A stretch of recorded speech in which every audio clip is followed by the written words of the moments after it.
It wasn't on the other agenda. You guys usually I can add it next time.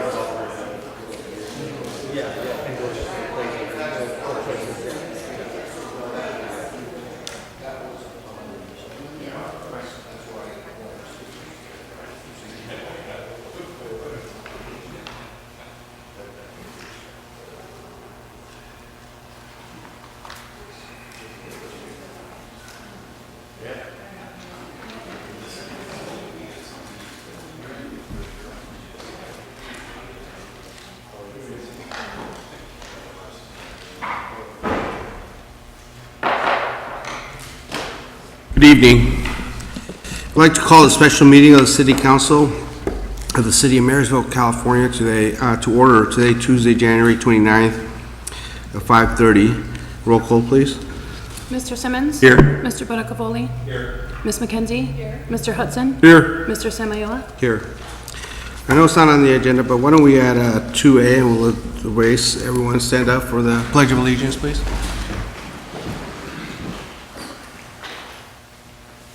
Pledge. I pledge allegiance to the flag of the United States of America and to the republic for which it stands, one nation, under God, indivisible, with liberty and justice for all. Thank you, everyone.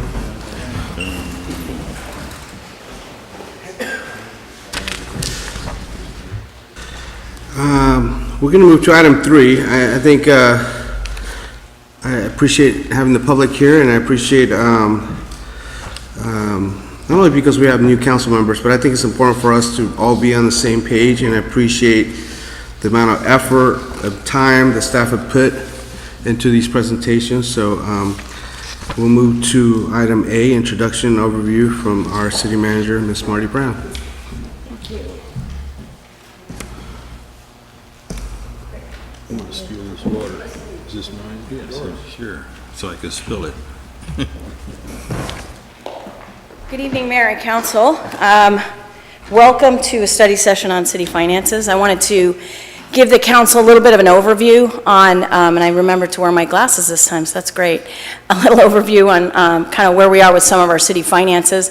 I also wanted to introduce that this evening we have our bond financial advisor and other financial advisor in general, Bud Levine from Wolf, Hansen and Company.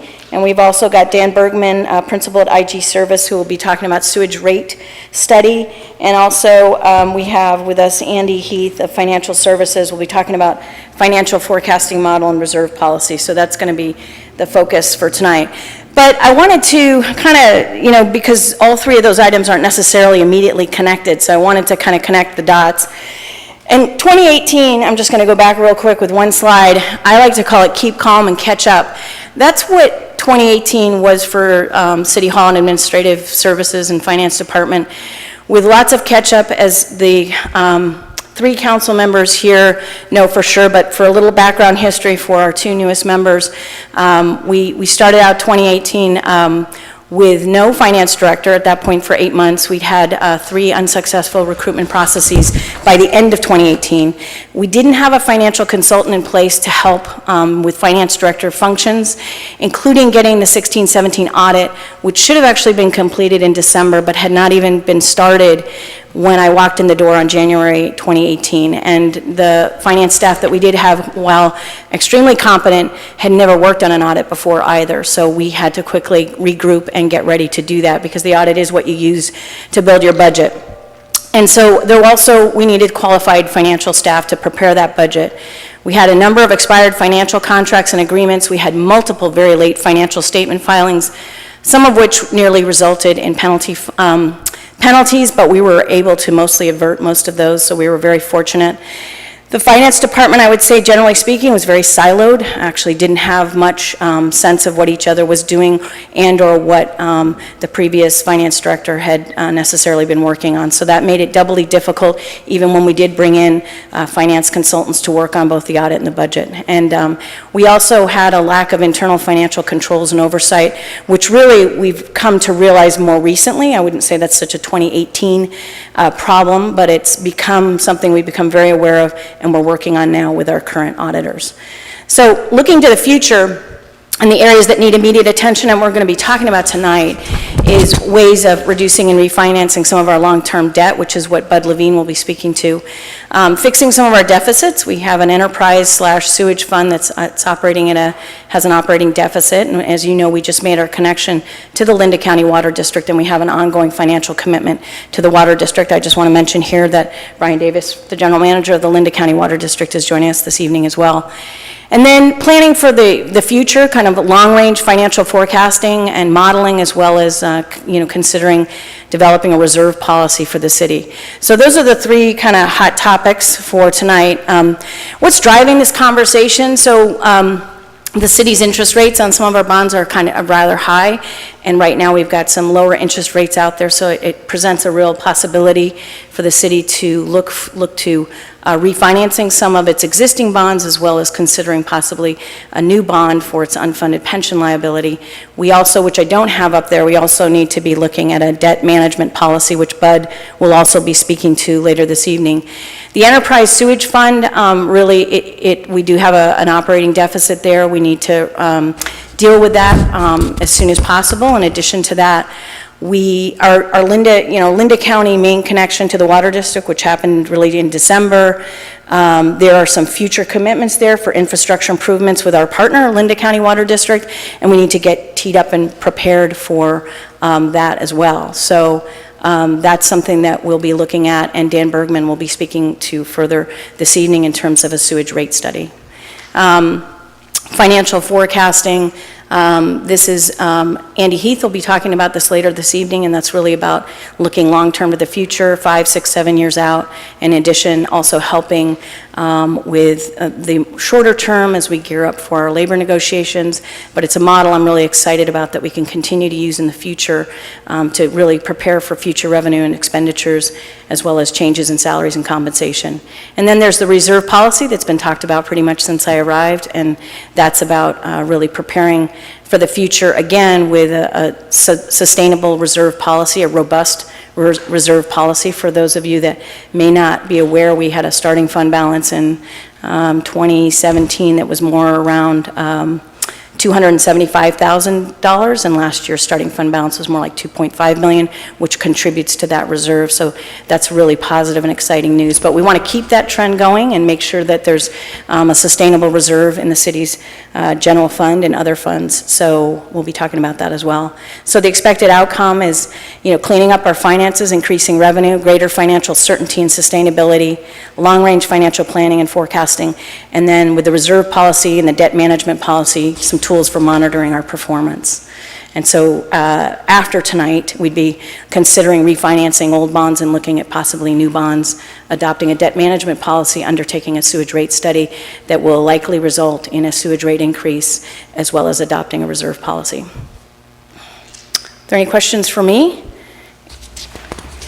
Any questions?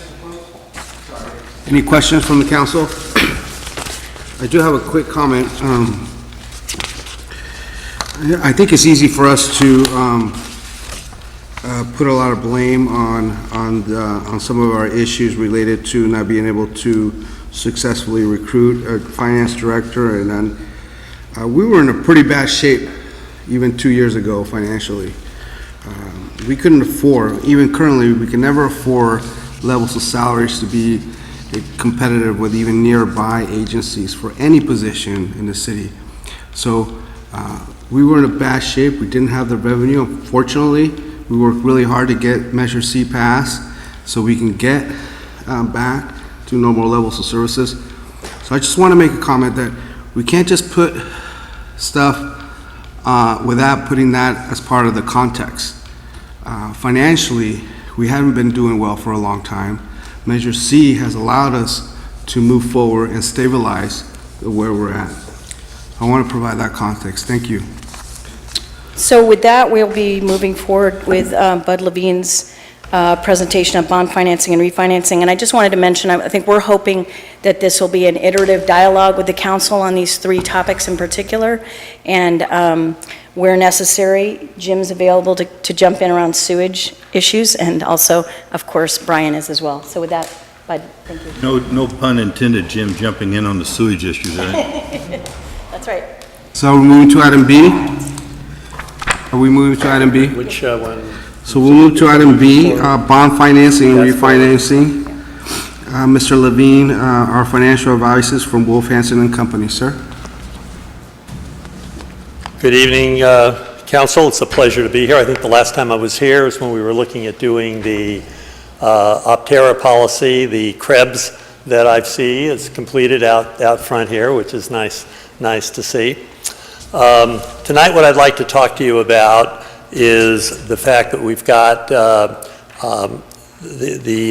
sewer system financing to lead off. I want to go over with you some of the requirements that the sewer bonds have that have not been met and that are going to need to be complied with. To give a little background, and this will be very brief, obviously Marysville was informed that the sewer facilities were not compliant back in 2012. I remember that deal very well when it was issued, and you issued $13 million in sewer revenue bonds that were used to build a transmission line to the Linda County Water District for treatment. Apparently that project moved forward extremely slowly, to the extent that in 2018 it still had not been completed, and that had to be dealt with. The bonds currently, the 2012 bonds, currently have about 12 million remaining outstanding out of the original issue of 13,100,000. You'll see in the second paragraph up there that that's quoted right out of the bond documents. The purposes that originally were intended were to build the transmission line, to put in some other improvements at the Linda County Water District, and to decommission the sewer plant that you have here in Marysville. There's 12 million remaining outstanding on those bonds currently. Now the bonds can be, and they have a debt service schedule that goes out to 2045. The bonds were insured by Assured Guarantee and Insurer, so they carry a AA rating. The underlying rating, I believe, is BA1 from Moody's. But the bonds still trade, excuse me, in the open market as a AA bond because of the insurance. Now the bonds are callable in 2023. By callable, I mean they, just like a mortgage, they can be refinanced, refunded, but because they can't do that until 2023, there's no opportunity to really refund that bond at the present time. There may be a structure that would work, and if we develop that, we'll be back to talk to the council about that. But at the present time, we're going to focus on the 2012 bonds, simply on bringing the bonds up to compliance with the covenants that exist in the documents. And basically, there's two important covenants that have to be met. One is called the debt service coverage ratio. And that means that in the bond documents, the bonds were promised by the city. The covenant was made to maintain available revenues for debt service at a 1.30 coverage to 1. Now, what does that mean? It means that the revenues that you generate from all the sewer services, after you deduct the operating expenses, what remains are the net revenues. The net revenues have to equal at least 1.30 the amount of the bond debt service. To put it in simplified terms, let's say that the bond debt service is $1 million. You would then have to generate $1.3 million in net revenues to meet that debt service covenant. That was accomplished in the early years. Apparently, the last couple of years, there have been some issues. Dan Bergman, when he does his rate study presentation tonight, is going to go into much more detail on that part of it. The second covenant that is important on the bond issue is something called the parity bond test.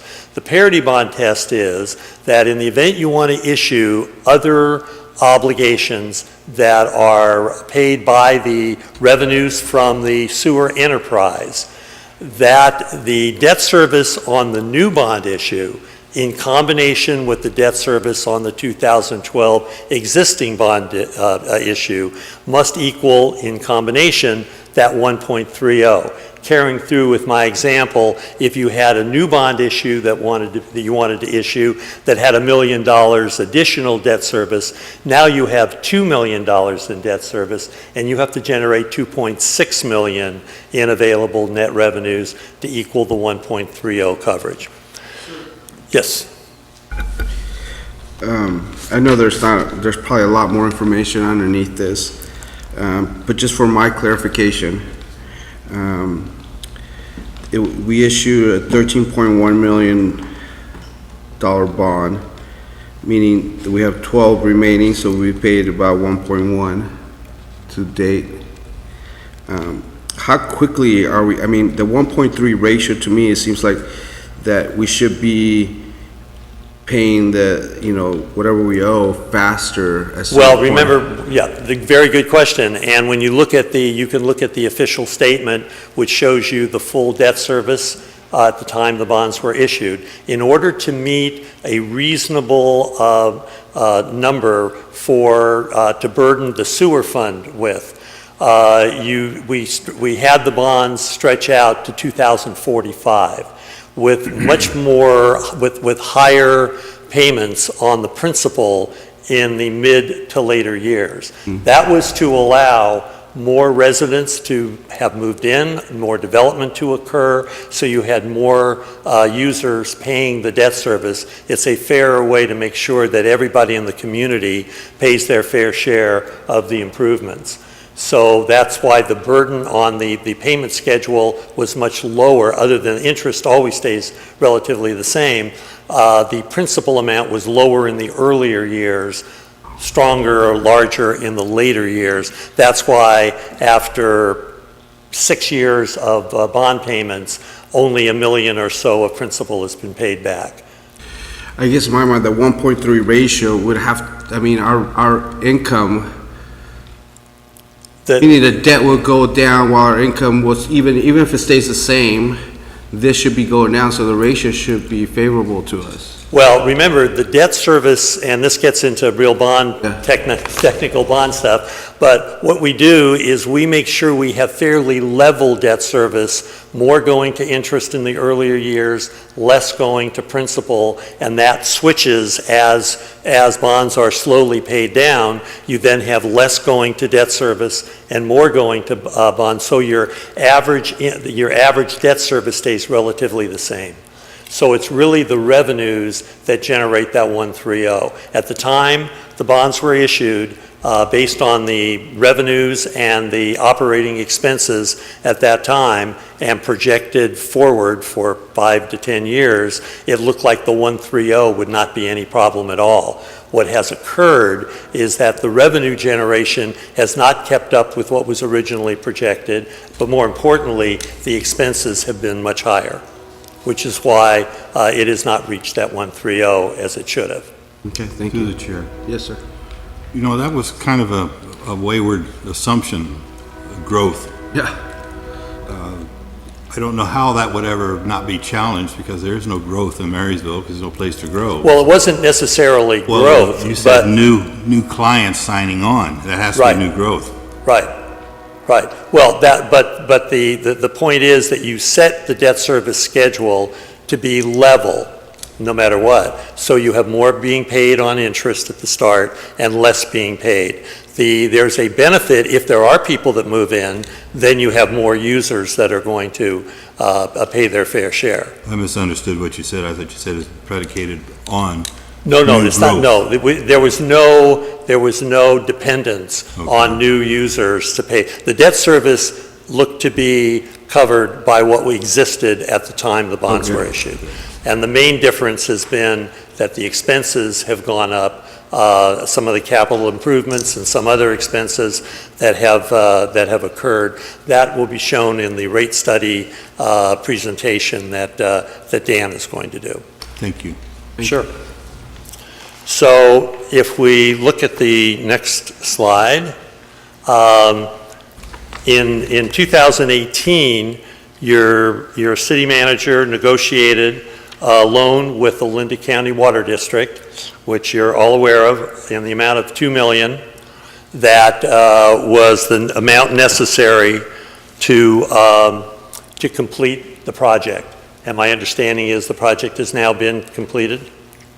And the terms of that loan are that there will be an $80,000 minimum principal payment.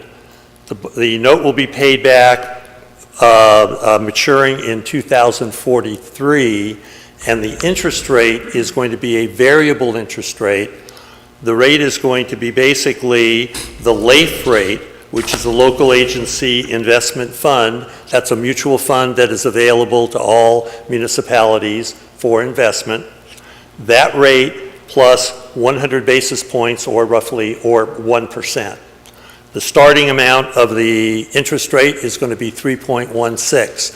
I'd like to point out that LAIF has, like all interest rates, varied from extremely high rates to extremely low rates. For example, in 1980, the LAIF rate was 11%. So on that basis, this loan would be paying 12%. In 1985, the LAIF rate was 9%. So in that case, you would be paying 10%. Between 1990 and 2008, the LAIF rate was a low of 4% and a high of 7%. So there were times during that period where this variable rate would look like 8%. Now, beginning in 2008, as many of you know, because of the tremendous recession that we had and the problems with the mortgage-backed securities and the negative results from both the stock market and the bond market, the Fed lowered rates tremendously to try to instill new development, and the rates have been extremely low since 2008 through almost this year. They continue low, although they are trending up.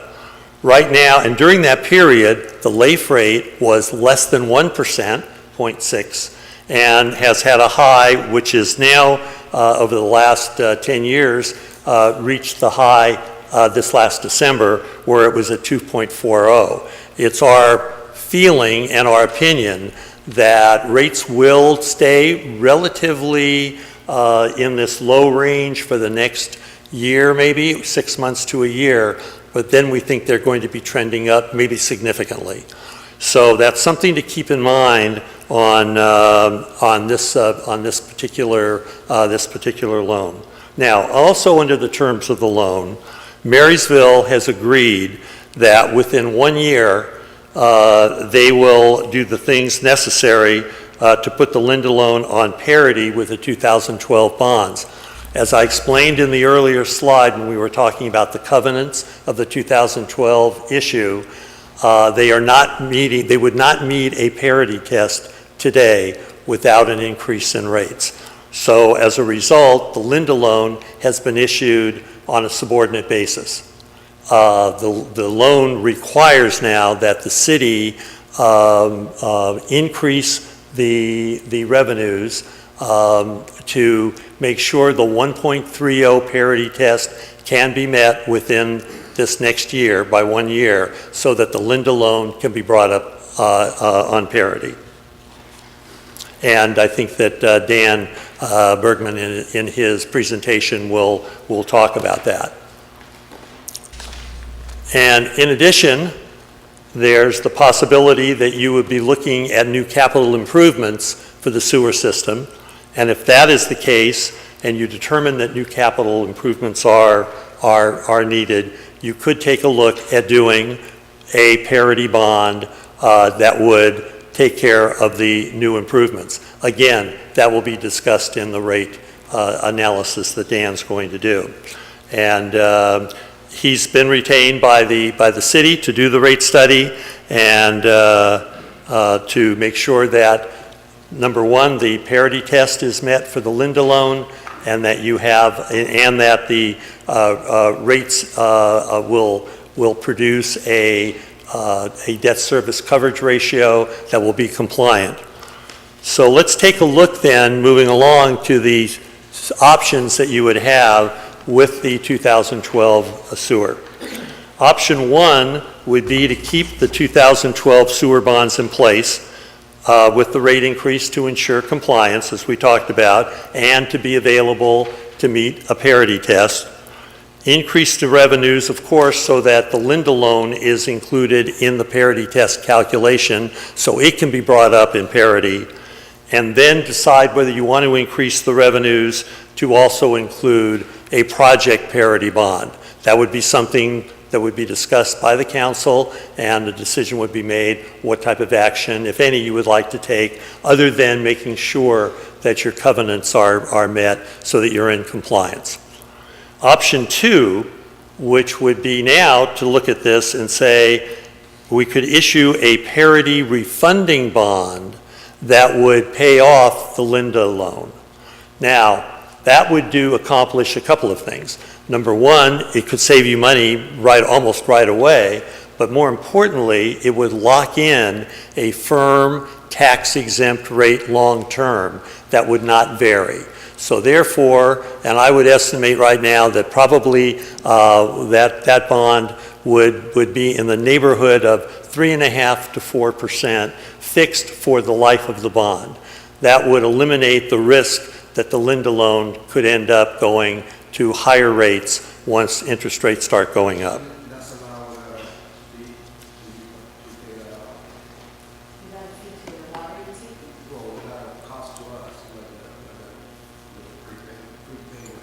Oh, I was going to get into that. Yes, the Linda loan does have the ability to prepay at any time from any source of funds, and which is very attractive. And that means that if you were to get a grant, if you were to get other types of revenues that could come in, you could pay it off. And you can pay it off from a new bond funding without paying any premium or with any cost of paying that loan off. That's an option to take a look at. And the other is to option two at the same time. You could issue a separate parity bond that would pay for new improvements. A third option would be to simply issue a new parity bond, one bond with one cost of issuance that would have two projects included in the proceeds. One, pay off the Linda loan, and two, do the new project. And so you'd have one bond that would combine both. So that gives you, there's other iterations that we could talk about when the time is right, but those are three basic: keep the bonds in place, make sure you're compliant, make sure you bring Linda loan up to parity. Issue a parity bond to pay off the Linda loan at the same time that you're bringing the 2012 bond into conformity. And number three, issue a new parity bond that would combine both paying off the Linda loan and providing funds for a new project. But in either case, the revenue needs would be a higher rate? That is going to be shown by the rate study. In fact, Dan is going to go into that in his presentation. Bruce? Okay. Do you have any idea what these bonds will sell for? How much money you're asking for on these bonds? How many millions of dollars? Well, first of all, the Linda loan is easy because we know the principal amount that has to be paid off is $2 million, and the cost of issuance would probably be something in the neighborhood of $125,000. And so that would be, or maybe a little bit more, but that would be the cost of the issuing of the bonds. The interest rate, as I said, I would estimate right now a parity bond issue to the 2012 for $2 million would probably carry an interest rate of somewhere between 3.5% and 4%. Now, we would also be able to structure the principal payments like we did on the other, where it would start out low and then proceed to be greater at the end, so that it would not put as much stress on the budget, on the enterprise budget, as you have. The Linda loan has $80,000 a year that you have to pay no matter what on the principal, and then the interest is added on top of that. I think the initial debt service payment on that initial interest rate, along with the $80,000, is somewhere in $150,000, $160,000. we could probably structure a $2 million parity loan that would have lower debt service than $160,000 in the early years. Thank you. Yes, sir. In your option 3, is that working with another fixed interest rate? Yes, I do not advocate, and haven't for years, variable rates. There's been too many, and you probably read about them, and you see them on the conferences you go to. There's too many problems that you end up with in a variable rate. Looks very terrific in a low interest rate environment. And then you start looking into, well, how do you hedge against the rates going up? And then you get very complicated derivatives that have also issuers' risk. Lehman Brothers, for example, was a big issuer of protection for cities in protecting the interest rates, which completely went away when they went bankrupt. So it carries with it I think, very risky situations unless you really have a project that is going to be generating tremendous revenues a few years down the road, where you want to have a variable low rate at the start. So the long answer to your question of yes, we would all be fixed. So any other questions on the sewer? I know that Dan's going to be going into much more detail on the rate situation that's necessary. Well, let's talk about a subject that we have talked about over the years, and that's the B Street COP. That's still around? And I think every time I saw you for a few years, you would say to me, isn't there something we can do about the B Street? Well, we finally gotten to the point where there is something we can do about it. Yay. So let's talk about that. First of all, just a quick review, as if you needed it. In 2006, the COPs were issued, and there was a project involved in the B Street project, and that the market changed dramatically, and obviously we know what happened. In 2011, there was a new issue because the city was really having difficulty making the debt service payments, and the real object of that refunding was to try to relieve the tremendous debt service requirements and spread that out a little bit longer, and so that you could do other things that would enable you to go through that period and still not default on the bonds, and you did. And that bond is now paying fine, and however, with the interest rates being what they are, this is, remember, is a taxable issue. So they have a taxable interest rate that starts right now in 2019, pays 6.25% interest, and goes on up to 7.5%, almost 7.44% in 2036. The bonds are refundable, and now we're getting into more reasonable time frame of being able to be refundable, are refundable in 2021. Now, and because it's taxable, it is qualified for advanced refunding. Now, some of you may or may not know that in the new tax code that was started in 2018, the new tax law, it eliminated the ability to do an advance refunding for tax-exempt bonds. That means that previous to that new rule, if you had a bond that could be refunded in 2021, in 2019, you could issue what is called an advance refunding, raise enough money to fund an escrow to pay the old bonds at the old rate to 2021, where the bonds would then be paid off, but all that money would be there so the city would not have to make the payment anymore, and then make payments on the new bond issue at substantially lower interest rates, and we would run the analysis so that it would save the city a great deal of money. The IRS decided and Congress decided that allowing tax-exempt advance refunding was in effect giving a tax break to two pools of investors. The pool of investors that have the old bonds that are still out there until 2021, and a tax advantage to the new bonds that would be tax-exempt to the new bondholders. So they took away the ability to do that. However, in taxable bonds, which this is, we still can do advance refunding.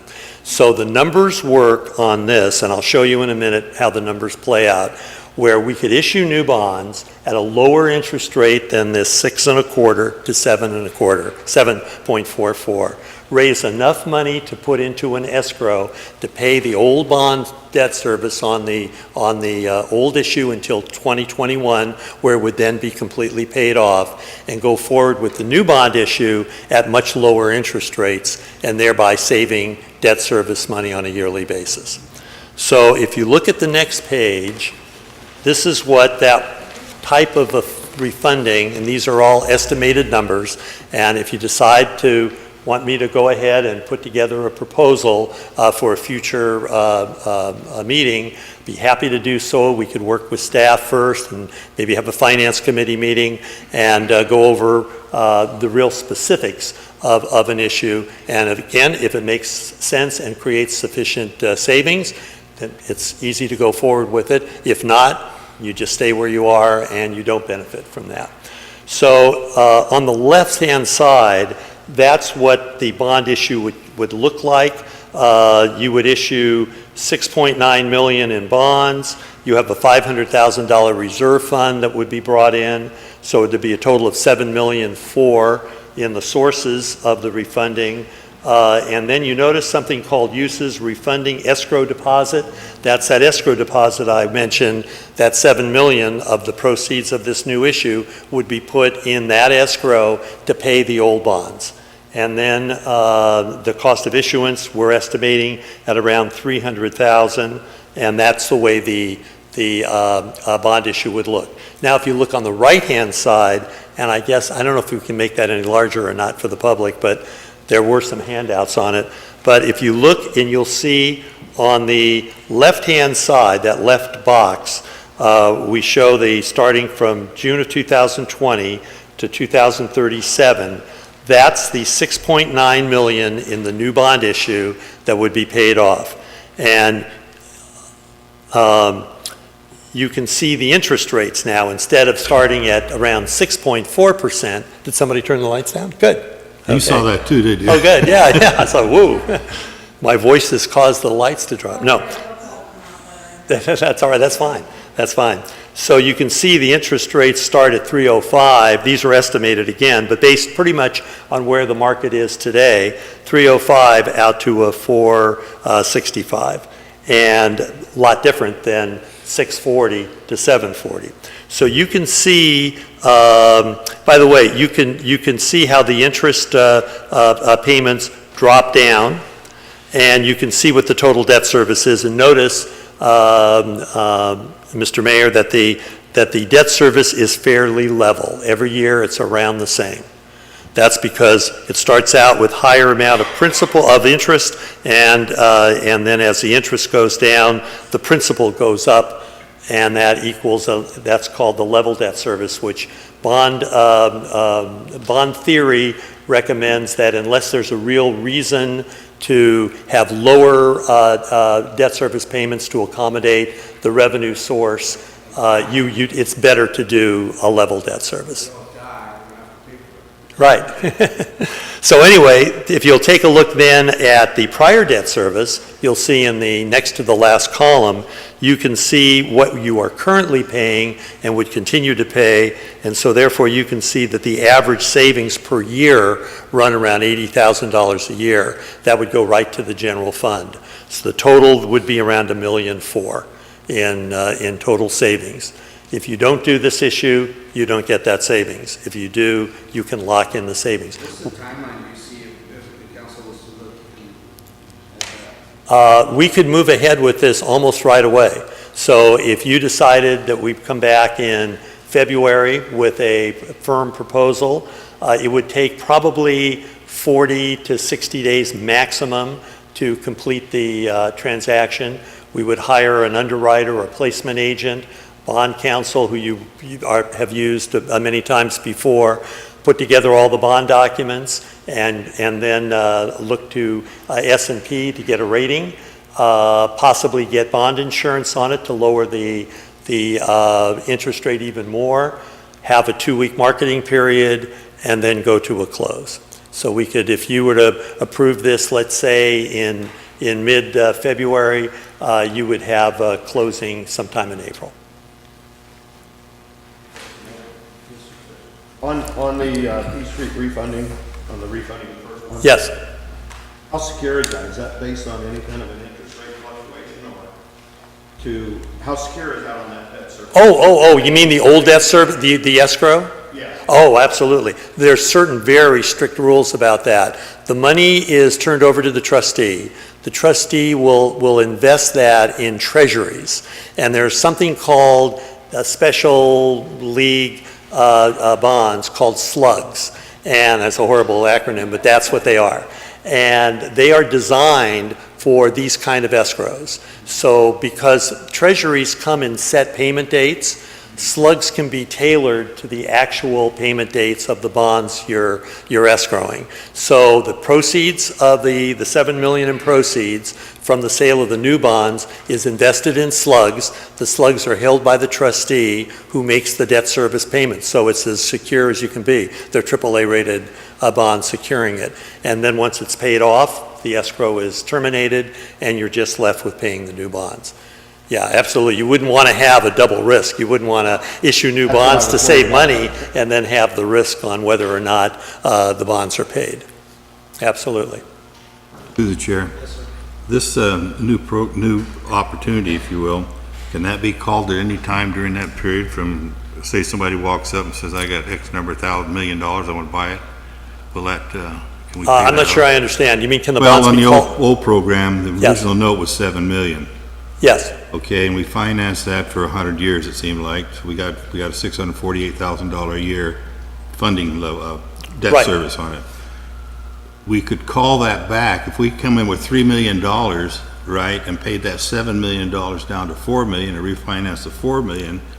How will that compare? Oh, okay. That's a great question. That's a great question. I'm glad you asked that.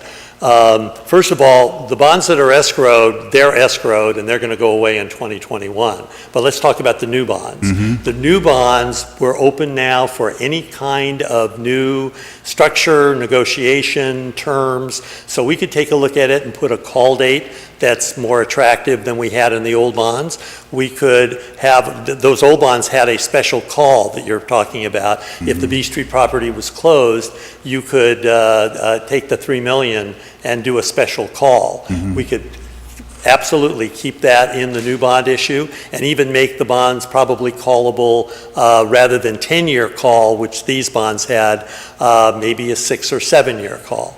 So we would look at doing that. The other thing, and I'm glad you mentioned that because I didn't know whether to spend as much time to do this, but it's been indicated to me that there may be some interest in doing something different with the Bryant Ballpark right now. That's one of the properties that secures that COP. We would take a look at maybe there's a couple of ideas that I have involving some other very older bonds that you have that are almost ready to mature, where the assets securing that can be freed up to be used in the B Street property, thus leaving the Bryant property out of it, if that's what you desire. All of that would be up for discussion when you get ready to do this. The world would be open as far as what we could put in, as long as it's consistent with bond law. We could make that structure to fit the needs of the city. Excuse me, one more question, Mayor, if I may. That original bond that was sold, was that secured by Marysville Real Estate, for an example? There was rumored that it was secured by our general fund. I know that's probably not true. Well, no, you're talking about the B Street property? Yes, I'm Yeah, going that's back a a little lease. bit. First of all, that's what they call a COP. It was a lease of the properties, the Bryant Street and the B Street property, between your public financing authority and the city. The proceeds, the cash flow of that lease then go to pay the bonds. So And this so is that's excuse me, I'm sorry. Yeah. Please. You took a breath. I thought you were finished. sure. No. So this will not be a COP. No, it will be a COP. It would will be be a exactly that, right. Only we're open to use different properties but you would have to do it as a COP, yes. Because we don't want to indenture what resources we have like we did on that B Street project. Well, remember, you already have that outstanding. All you're going to be doing is doing the same thing, only at a lower cost. Gotcha. So, but certainly you would take a look at that if you have an opportunity to do more COPs, you would take a look at whether you want to do that or not, and whether it's worthwhile for the city to do it for, a different kind of a purpose or not. That's up to you. That's up to the city. Thank you always. again. Okay, so any more questions on B Street? Well, let's now talk about a little more complicated subject. And I've been doing quite a few of these in doing pension obligation bonds to take care of the unfunded liabilities, accrued liabilities at CalPERS. And what I found, I've just recently closed a pension obligation bond with the city of Ridgecrest down in LA. I'm in the process of doing one where we're going to close in about 30 days with the city of Chowchilla here in the Central Valley. I recently did one with the Madera Housing Authority. We're talking to several other cities that I can't mention because we're not officially signed up yet, but it's gaining a lot of momentum to do this because this is becoming a fairly burdensome problem for most cities, and it doesn't look like it's going to get much better. That there is an opportunity here to do something about it, but I thought what I would do is hopefully I can do this so that it's easily understood. Maybe talk to you a little bit about how you got to the unfunded liabilities and what they really are. I think there's a lot of misconception of what creates the unfunded liability.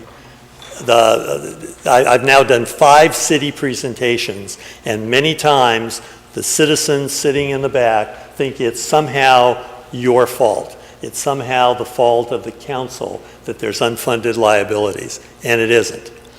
First of all, let's talk about what we're dealing with here. CalPERS is the largest public retirement system in the United States. Most all the California cities and counties and issuers use CalPERS to provide their retirement program. And the city, of course, of Marysville is one of those. So basically, the city pays into the system a yearly cash deposit, which is then invested by CalPERS at the assumed future rate of return, which is currently 7.25%, and it's added to the cash deposit, and it's designed to provide enough money to fund your retirement program for your employees. Now, let me explain that in plain language. What you do is you make monthly payments into CalPERS as part of your payroll, correct? And CalPERS takes that money and they pool it with all the other money that all the other cities are doing, but they give you your set amount that they keep track of, so you know how much Marysville has in that pool. Then what CalPERS does, through many people that help them with this in their organization, they invest that money. Now, they also come up with an actuary estimate that is done through many actuaries that pool all of the knowledge that they have of the employees that are hired here, what their life expectancy is, what the estimated time of retirement is, and they come up with how much they think Marysville is going to need in the future, as all the other cities are going to need, to be able to pay off their retirement benefits when the time comes. Now, they do one other thing. They come up with a estimated interest rate return or an overall, it's not really interest rate return, a return on the amount that they are managing and they are investing. And they use that in the calculation to be sure there's enough money. And that amount, that rate of return, a few years ago was at 8%. They then dropped it to 7.75%. Then they dropped it to 7.5%. They recently have it at 7.25%, and it's going to 7% in 2020. Now, what happens if they don't earn that 7% is what's very important to you. Because if they don't earn 7% in any given year, the difference is now charged to Marysville off of their pool as an unfunded liability. That's the basic of where an unfunded liability creates. So, for example, if Marysville has 30 million in their pool, and the pool ends up, CalPERS reports that they earned 6%, you would take 1.25% times the 30 million, and that becomes your new unfunded liability. Now, initially what they used to do is request that you make that payment once a year. Well, most cities couldn't do that. You're not going to write out a check after you write all the other checks out for $1.5 million or $2 million. So then what CalPERS did, and I'm kind of summarizing what I have up there, and then what CalPERS did is they said, tell you what, we're going to come up, as if it were a bond, we're going to come up with an amortization schedule for you to pay back that unfunded liability. Fair enough, they're going to give you 28 years to pay it off, actually 30 years. They came up with a 30-year plan and a 20-year plan. The 30-year plan is now down to 28 years. Sounds fair.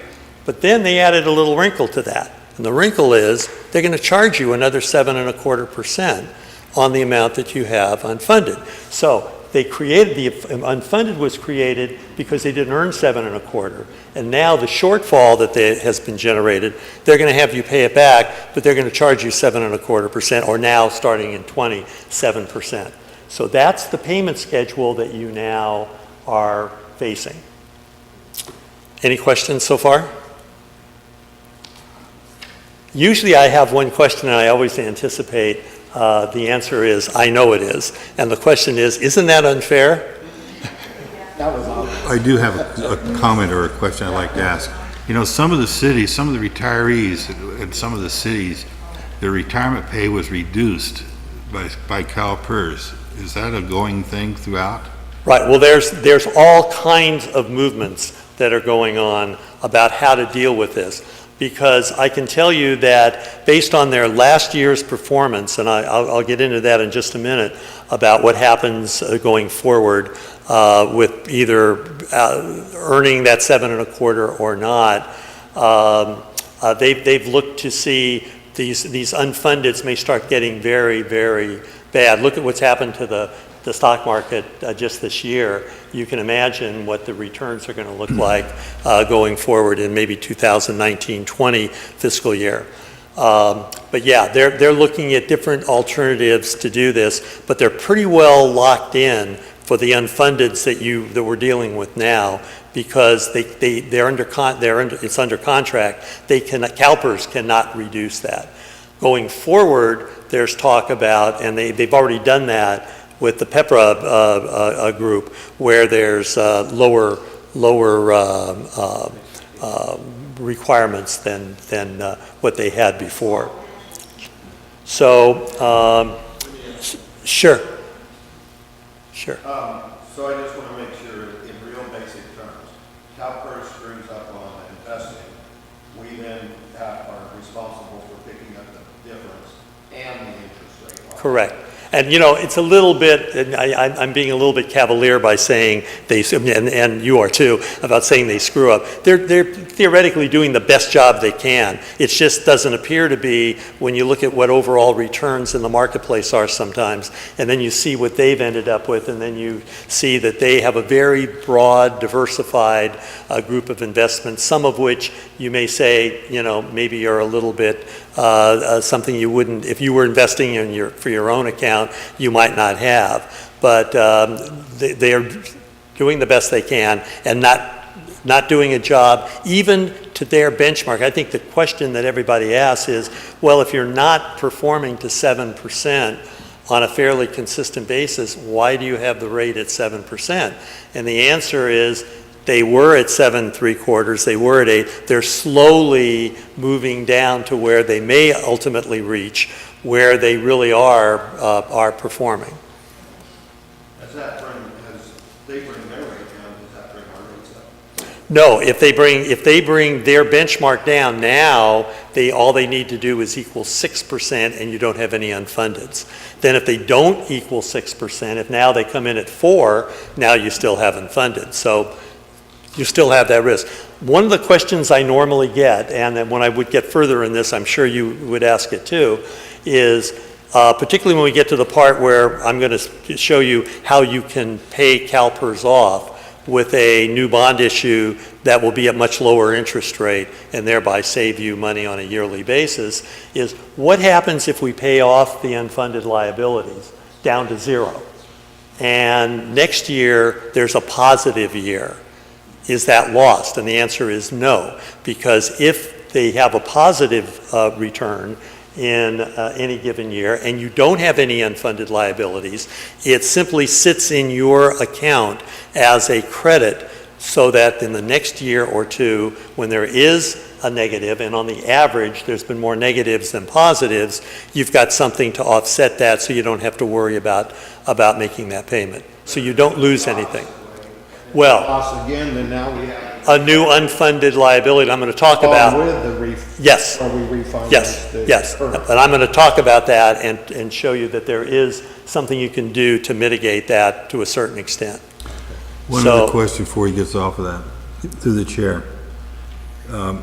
Back in my mind, I think I remember years ago that our PERS payment would fluctuate based upon their interest that they earn.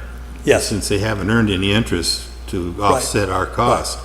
If they get to that 7%, will our liability and payment drop accordingly? It can, but so far, everything that I've seen over the last 10, 15 years Yeah. is that it goes up. Yeah. And you'll see that in a second when I show you what your amortization schedule is currently compared to what we would do. Maybe we should just get to that.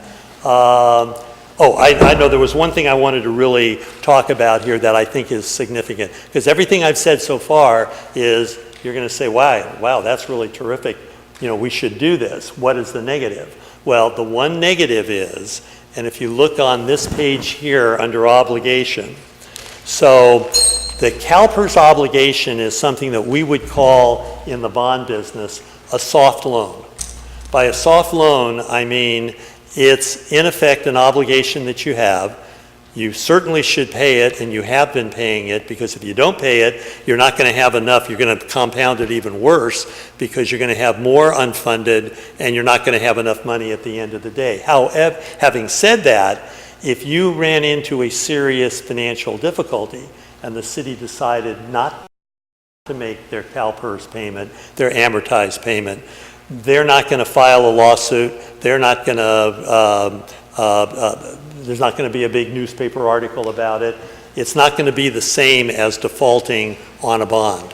It's a soft loan. You should pay it. You really would have problems going forward if you don't, but you're not going to have the same kind of issues you would have if you issue bonds to pay it off. Now you've converted a soft loan for a hard loan. There you do have, just like your B Street property, just like your sewer bond, you need to live up to your obligation, or there are more serious consequences than there would be. Like credit rating? Pardon me? Would that then hurt the credit ratings? Oh, absolutely, absolutely. And not paying the CalPERS would definitely hurt the credit ratings too. Yeah, definitely, absolutely. So anyway, I like to point that out because it's the one argument that I get, or discussion item that I get, that I feel has some validity when the city says, I don't know whether we want to do this or not. And that's usually done by cities that have flirted with the idea of not paying. There's some talk that at CalPERS that if they get cities like that, they may be put into a separate group. And so it's not something you would want to really do, but it is a fact that it is a soft loan versus a hard loan. So let's take a look at what the options are. The options are to take care of your unfunded liabilities. You can continue to pay based on the 28-year amortization schedule, and there's even a shorter term schedule which has higher yearly payments. That's certainly an option.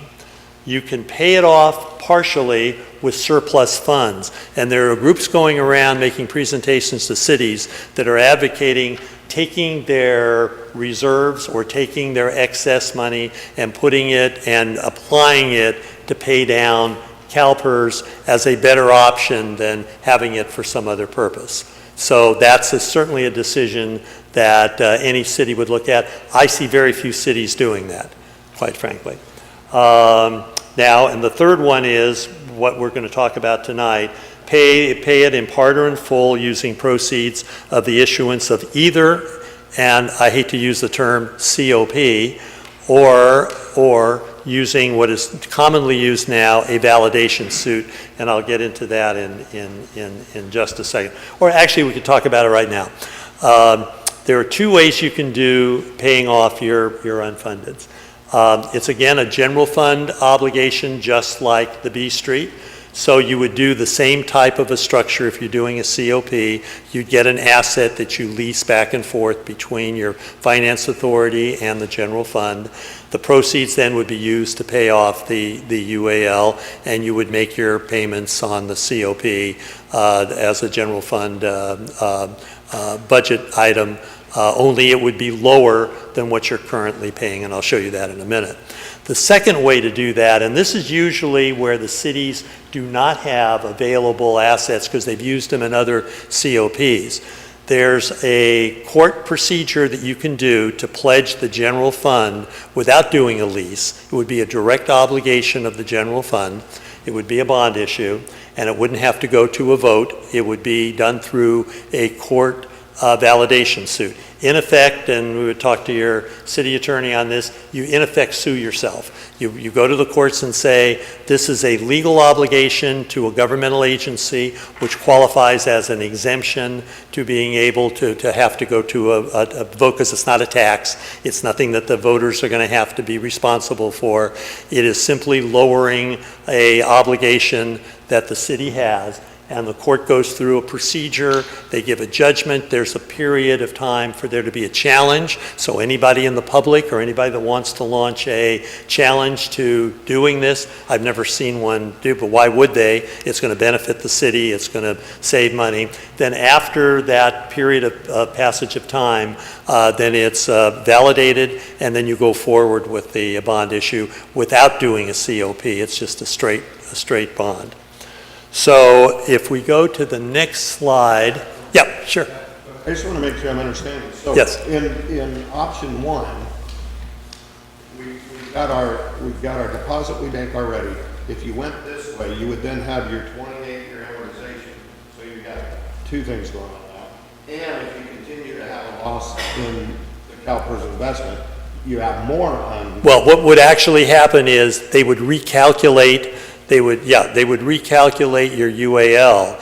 You're now making the payments. You don't do anything with what we're talking about tonight. You just continue to pay the amortization. So every year you make the payment, you make it. Then there's a new UAL that's developed because of losses. They would then establish a new amortization schedule, a second amortization schedule, and they're saying now that they're not going to even allow the 28-year, which gave a lot of breaks to certain cities, because, you know, if you're amortizing principal over 28 years, you're paying less in principal payments than if you're doing 20-year. They're going to do the new amortization schedule on 20 years. So yes, you would have two amortization schedules that you would be doing.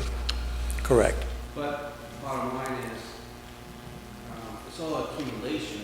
Either we have, the payment will either increase because of the losses. Yes. Of the market rate. I mean, our current payment would not stay the same. It would not be stable.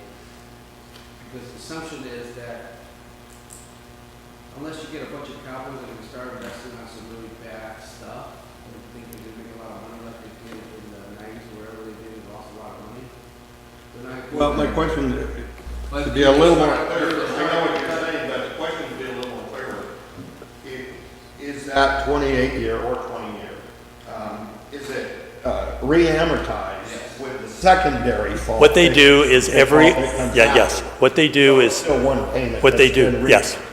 Well, no, they're talking about now, because they're going to go to the 20-year schedule, cities that are on the 28-year schedule will be able to take advantage of and stay with the 28 years.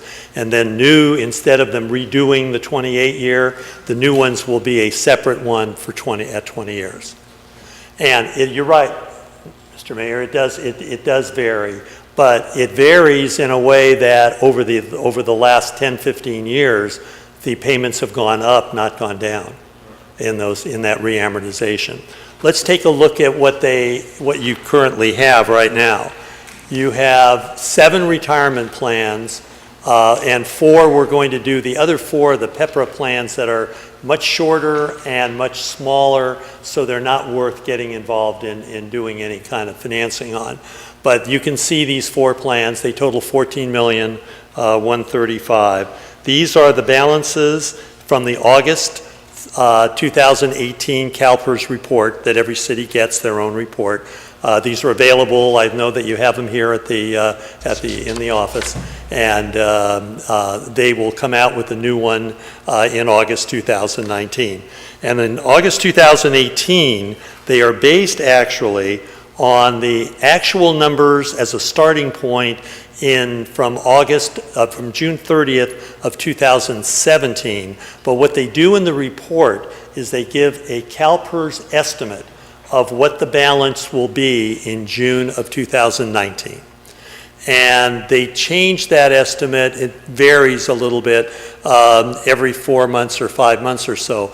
But that's the number that we use for right now. If we were going to go ahead with a bond issue, we would use that number as a starting point. And then before we would actually finalize the numbers, once we know when the bond issue would close, we would go to CalPERS and get a revised estimate of where they are. I just did one, for example, with the city of Ridgecrest, which was $18,900,000 off of these same numbers. We closed it, and those were the numbers from August when we started working on it. When we actually closed the transaction in December, the $18,900,000, the new estimate was $19,300,000. So if they had done nothing on this, their unfunded would have gone from $18,800,000 to $19,300,000. But so we paid off the $19,300,000. We had enough authorization to do that. Sir, this might be really getting into the weeds. Sure, that's all right. We're in the pool, as you mentioned. Yes. Let's say that our wages stay flat in the next 10 years. So that means that our debt without the interest that they're charging, what we're paying basically is the difference of what we promise to return during the retirement and what is not being paid. What you're talking about is what establishes how much you pay in every year. Right. What I'm talking about, and this is the biggest misconception, the unfunded liability have nothing to do with that. It has to do with how they are performing on the amount that goes into the pool. Sorry, Right. Let me try to. Yeah, sure. Say it again. Sure.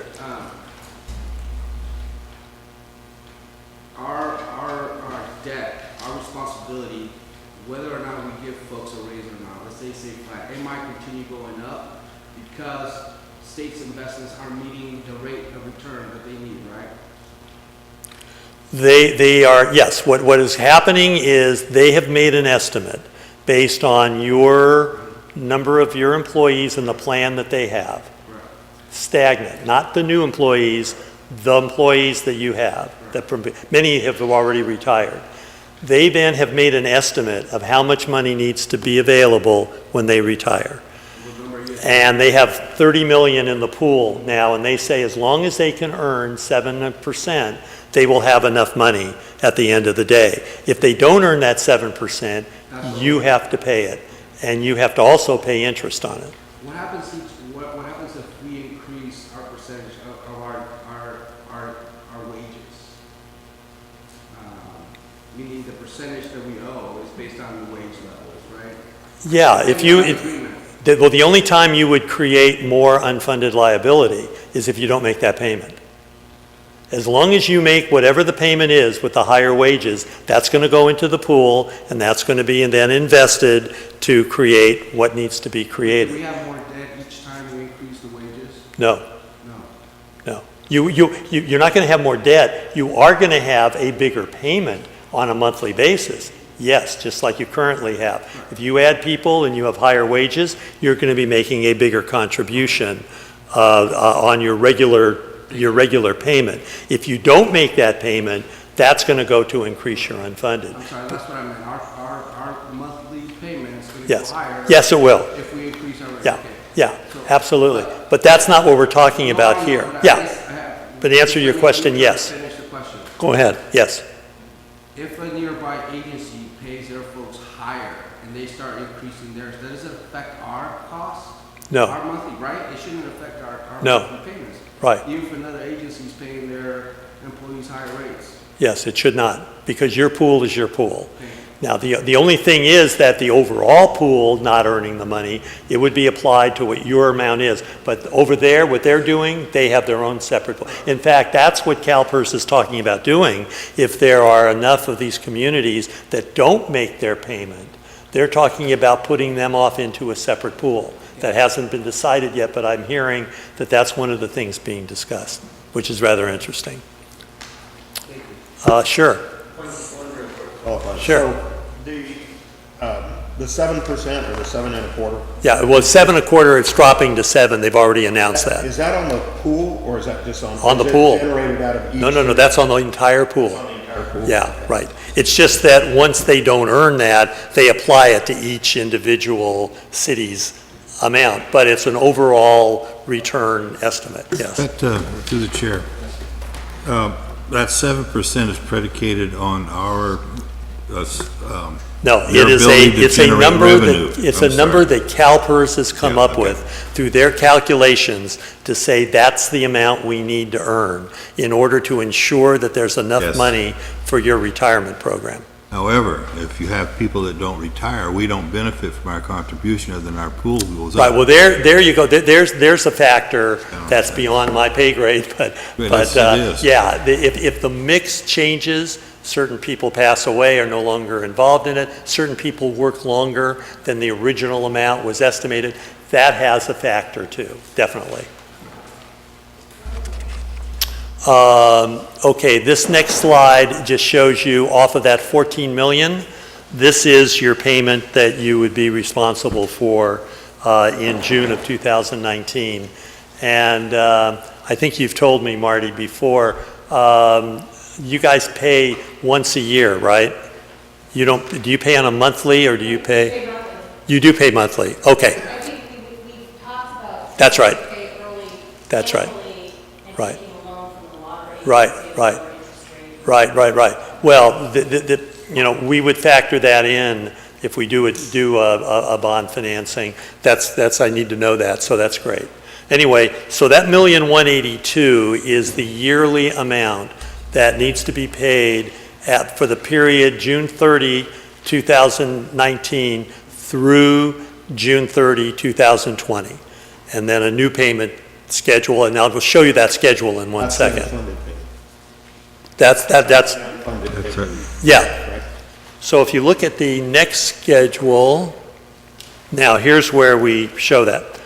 Excuse me, that 1,182,000 is not unfunded, that's our liability. No, that's the amount of Yeah. payment that you make Yeah, that's to our pay payment. against the unfunded. I'm sorry, I misunderstood Has your nothing to question. do with Yeah, unfunded. that's the payment, includes the 7% interest.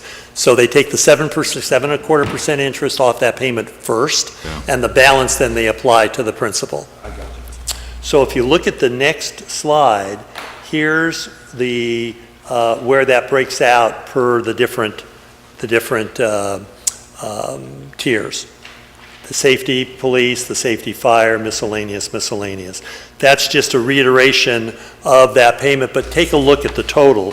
You can see that the total payments to pay that all off is $27,443,000. That gives you an idea of the interest that's being paid. You've got $14 million in principal, and you're going to pay $27 million. What a deal. I'm going to skip this slide and come back to it quickly after, because that slide should have appeared after this one. So if you look at this page, just go to that next page.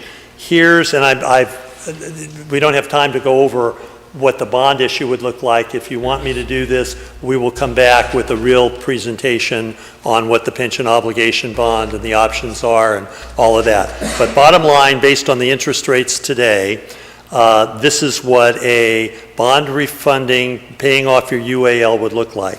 The left column is that same column we just looked at. The 27,443,000, the 1,182,000 up at the top for the first payment that was on the previous slide. That's what you would be paying this year to CalPERS. If we do a bond issue, we can structure it so the first year's payment is going to be interest only. It's going to be $614,000.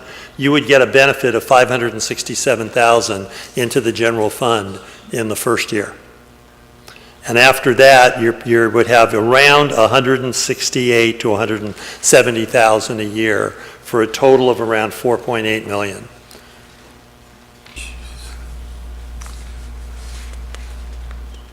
Now, interest rates may go up, and we would have a period of time before we could actually price this.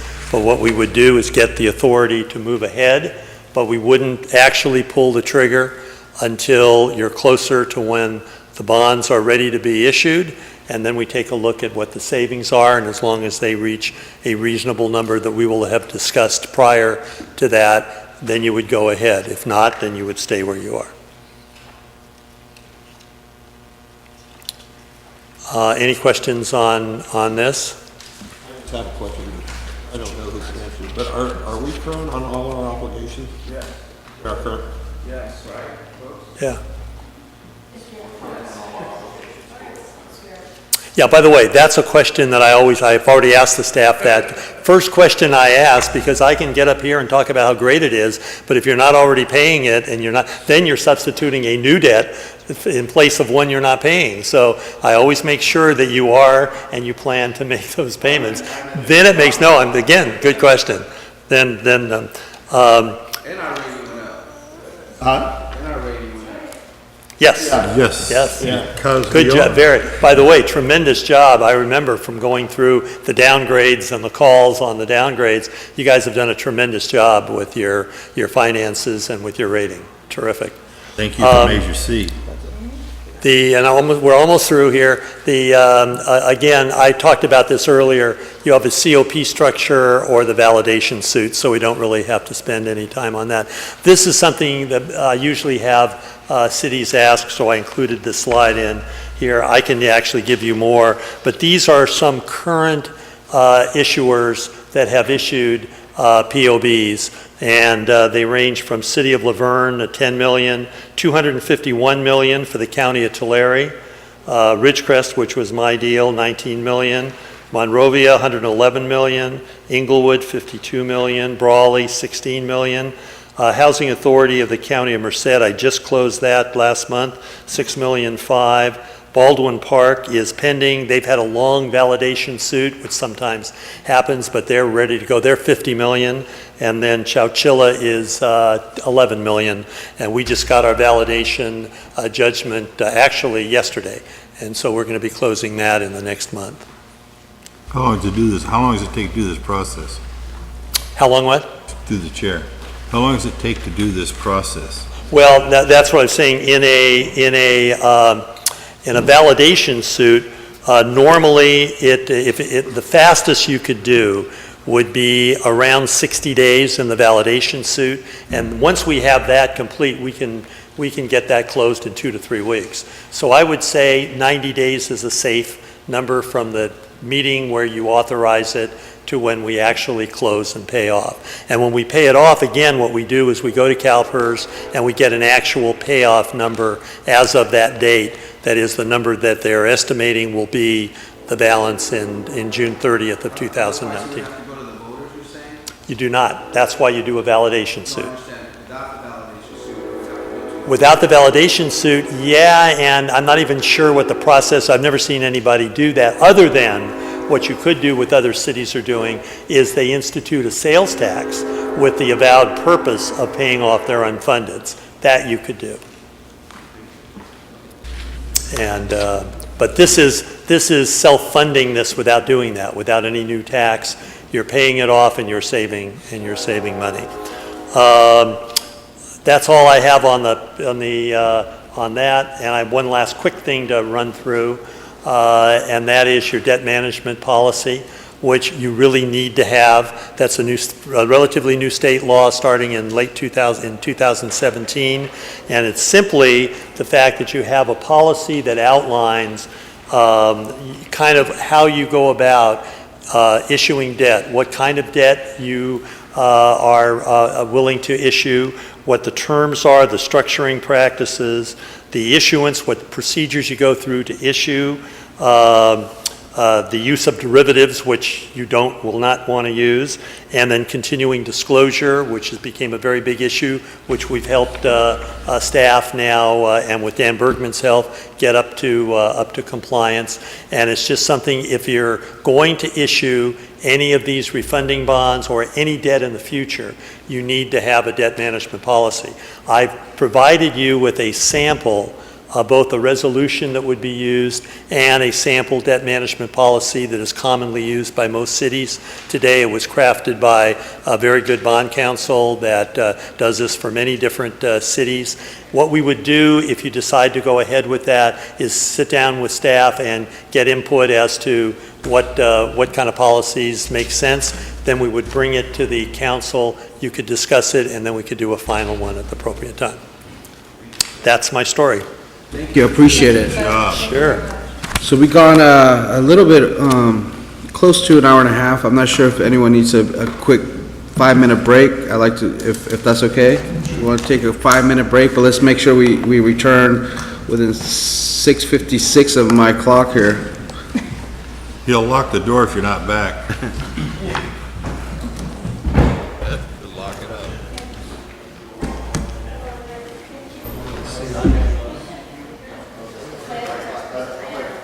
Right here, buddy. Thanks for arranging that. That's Oh, great. no problem. That's great. We're gonna have a good time. We are.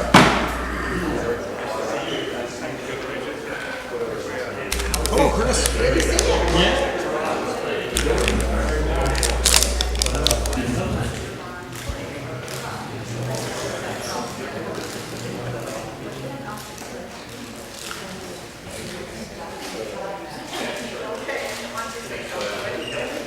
Okay, folks, let's come back. We're going to move to item C.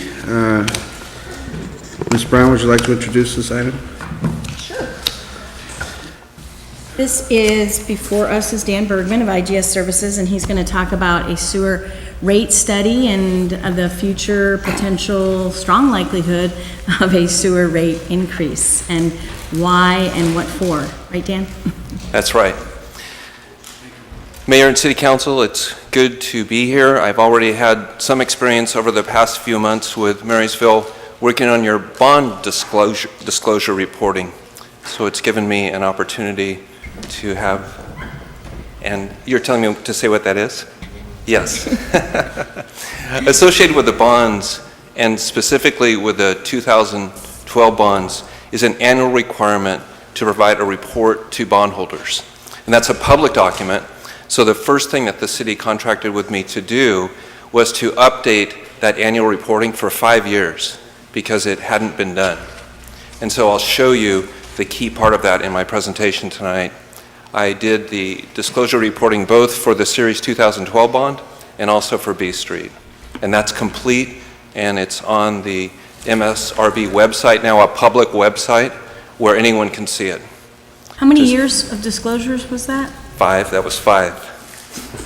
Checking. Had to push that in. I want you to know it's been a pleasure to work with your staff, with Marty, with Jennifer, and with Jim, and especially when Marty appointed Jennifer as the interim, because my questions got answered much more quickly, and Jennifer has done a great job supporting what I've done thus far. Anyway, this is interesting for me tonight in that it's the first time I've presented my work before I started, because this was intended to be an introduction, and it is, to the steps of the rate study, the rules and the process. But because of the work I did on the annual reporting for the bonds, we also already have some preliminary results, and I can show you that. And this should take about 15 minutes. I don't have nearly the content that Bud had. So I'll talk about the rules, the process to increase sewer rates, the financial status of the sewer fund, and then some scenarios. So the rules are according to California's Proposition 218. And these are the guidelines by which I do my work. These rules apply to water rates and to sewer rates. In the city of Marysville, you have an enterprise fund for wastewater for sewer, and it operates like a business unto itself. So the first rule, according to California state law, is that revenue needs to equal expense. And going to rule number 2, you can't use revenues from rates to subsidize other funds. So a simple example of that is we can't raise sewer rates to buy fire engines or police cars. Can't do that. It's a form, that would be a form of taxing, and that's not okay. So when I'm working through the rate process, that's one of the things I'm looking at. Rule number 3 is that within your customer classes, that customers need to contribute to the system in proportion to the burden they put on the system. So here in Marysville, it's mostly residential, but you do have the hospital, which is your biggest customer. So we need to look to make sure that the contribution they're making to the wastewater enterprise is proportional to the amount of discharge, essentially, they're putting into the system. Another requirement of Proposition 218 is that we send a notice out to all your parcel holders, or really your ratepayers, at least 45 days prior to having a hearing. And on that notice is what the rates are proposed to be and why. And it's basically a general statement as to the reason for the rate increase, but it also will make reference to the report that is written that supports the rate increase. So those are the rules.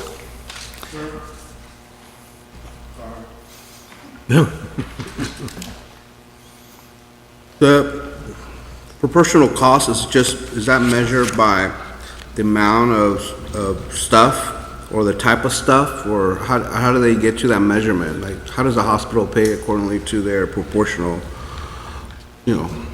use?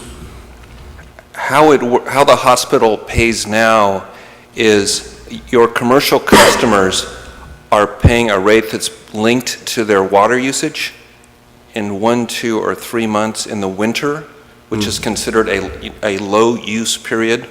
So they pick a winter month when there's not a lot of irrigation going on. And that's one thing that I'll need to look into more to see where your billing agency, which is that outside company, is getting those numbers. So it's for the hospital, it's proportional to their wintertime usage. I can see the Water use, not... water usage, yeah. Which is separate from whatever stuff they're releasing, or the amount of stuff they're releasing that has to be processed. That's right. It's purely volumetric. If you had industrial facilities in town that were processing food, they would look at the components of the discharge as well, not just volume. But in Marysville, with the commercial customers, it's just volume, and it's based on that wintertime number. Excuse me, to the chair. Can that be metered? The discharge? Like water meters? Yes. Refuse meter? The discharge. Yeah. Yeah, it can be metered, and industrial facilities have sampling stations, so they're metering flow, and they're also taking recurring samples, which are then taken to a lab and can analyzed for solids and what they call BOD, which is the oxygen demand to process. It's the burden on the wastewater plant. Well, if we're doing that based upon what you said in the wintertime, Yeah. wintertime use, The irrigation of water, not even what is being... yeah, well, this particular issue is how much water are they putting back in the system we're transporting over to Linden, basically, the ratepayers.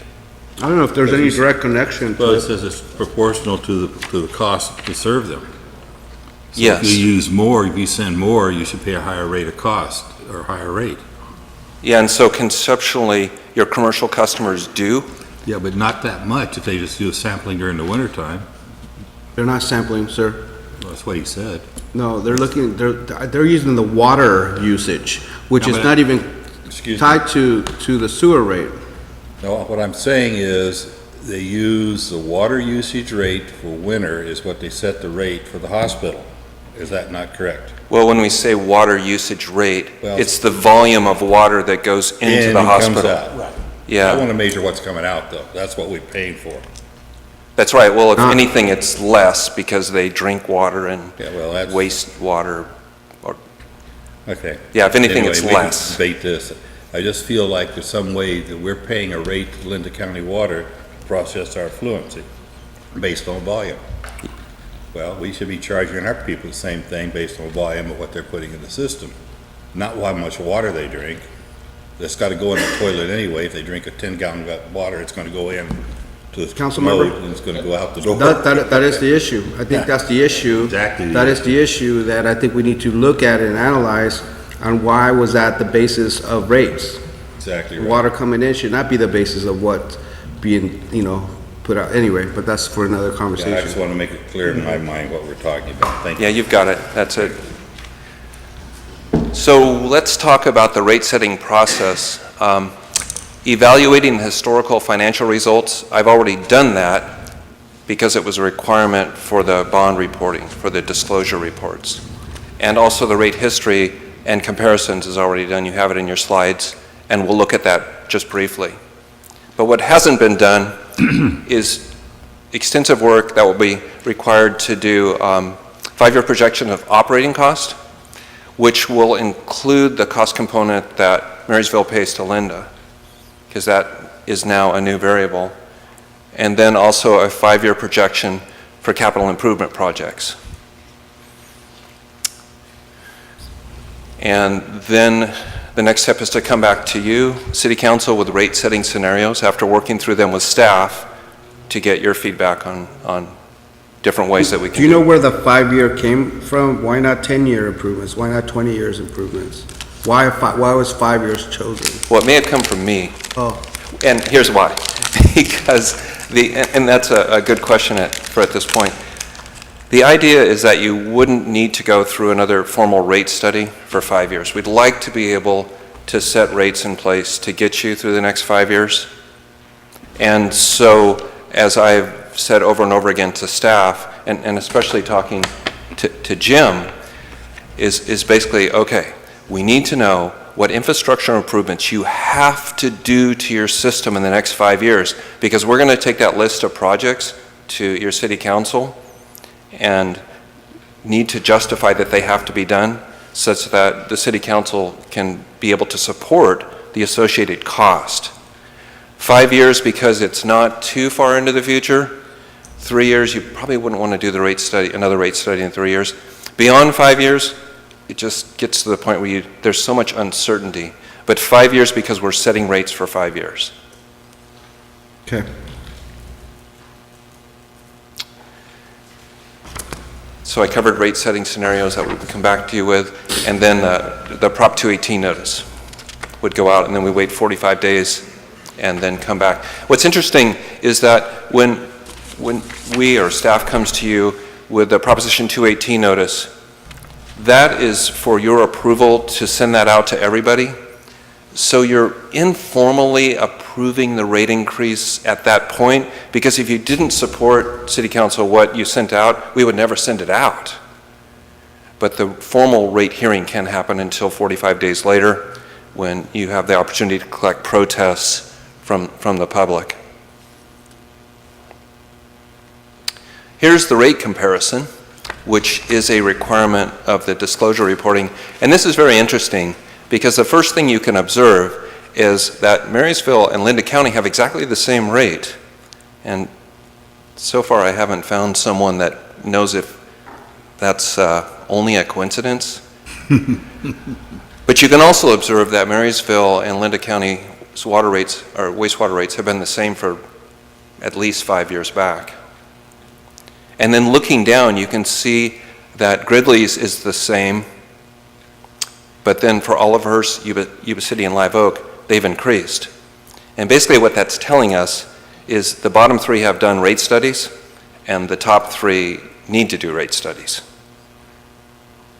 And forgive me if that's presumptuous, Brian, that you need to do a rate study. You may not, but after so many years, as costs have gone up, you would only expect that rates would need to go up. But this is important. We'll come back to this slide at the end to see where you will land in the comparison based on some of the scenarios. Just a quick commentary, we need to send Lou Benninger this table. I'm sorry. I heard something. We need to send Lou Benninger this table because he always tells the public that our rates are way off, a lot higher than the rest of the world. Sorry. We'll send it registered to us. Small sampling, right? Yeah. Bud covered debt service coverage, and here it is again. In this case, I'm showing you the debt service coverage to cover the approximate payments that you're making now. So $774,000 a year. You need to collect an additional 30%, so it's $232,000. And that gets you to 1.3. So how are we currently paying the difference of the 500 to the 700? Let me cover that in the next slide. And in fact, let's go to the next slide. Because the answer, Mayor, is that for the past 2 years, 16 and 17, you haven't. Okay? So when we look at this, you're seeing a presentation that's similar to what you would see on your audited financial statement. And in fact, 2013 through 17 do line up with your audited financials. That's the basis for this work. This is the table that's in the report that's available to the public. And so the one item that's of the most important is on that debt service coverage line, that number is 1.3 or better. And you can see there that obviously I circled the years where you didn't make it. I don't know yet what the number is for 2018. As soon as the audit's done, we'll do 2018. But it looks like that's because of the higher costs. Total expenses have increased significantly from 15 to 16 to 17, gone from 1.7 to 1.9 to 2.1. Yes, that's correct. And those are caused by operating expense of our current facility, but if we go to the new facility, is there a higher cost? That will be a part of the work going forward to see how much your old expense structure is offset by the new expense structure. I mean, hopefully it would be the same or less. I mean, that's what we hope for, but that's a part of the work that hasn't been touched yet. And that's where me, probably with staff, will be. So I guess I want to be fair, Marty, because you made a couple comments that, kind of bothered me. Bottom line is, we should have closed that plant 3 years ago. And so these costs wouldn't have jumped because that plant was not being taken care of, meaning our current plant that we were paying for. So the costs associated with the higher costs, in many ways, had to do because we weren't able to close our plant and connect it to Linda like we should have 3-4 years ago. But anyway. Yeah. That's true. That's true. There's another side of that too, isn't there, Mayor? The fact is, our illustrious Corps of Engineers held up the permitting. We're not going to go through all that, but there's a lot of excuses as to why that was not complied with. And it wasn't this city's fault. And so now we're going to eat the PERS penalty, if you will. Is that correct? I'm sorry? Is that a correct assumption, statement? Well, which part of it? Well, the fact is we didn't make the 1.3 is because of the infrastructure, because of extenuating circumstances that should have happened 2 years ago. Well, the permits, but I mean, anyway, permits stopped us from the permits transferring stopped it, us from doing the work. Yeah, exactly. But that's right. just operational stuff that we couldn't get done. But bottom line is, this work should have been done a long time ago. Agreed. But we won't have those costs going forward now. Well, we don't know. We don't know what our current operational costs for, what's our rent gonna be for the new system? And that's the work that you have to do. That will come out of the rate study work.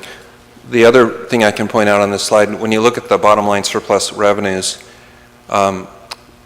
this doesn't include the beginning and ending balance sheet. This is just what happened within the year on a cash flow basis. But you can see that you actually went backwards a little bit in the past 2 years, 16 and 17.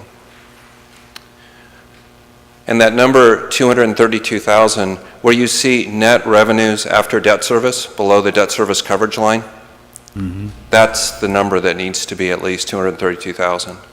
And 232,000 is an important number as we look at the next slide, because now what I'm going to do, and you're free to flip ahead if you want, because I'm going to do a build-up to where your rate is now, the residential rate, to where it needs to go. I guess I'm still a little stuck on the fact that those are based on operational costs of our current system.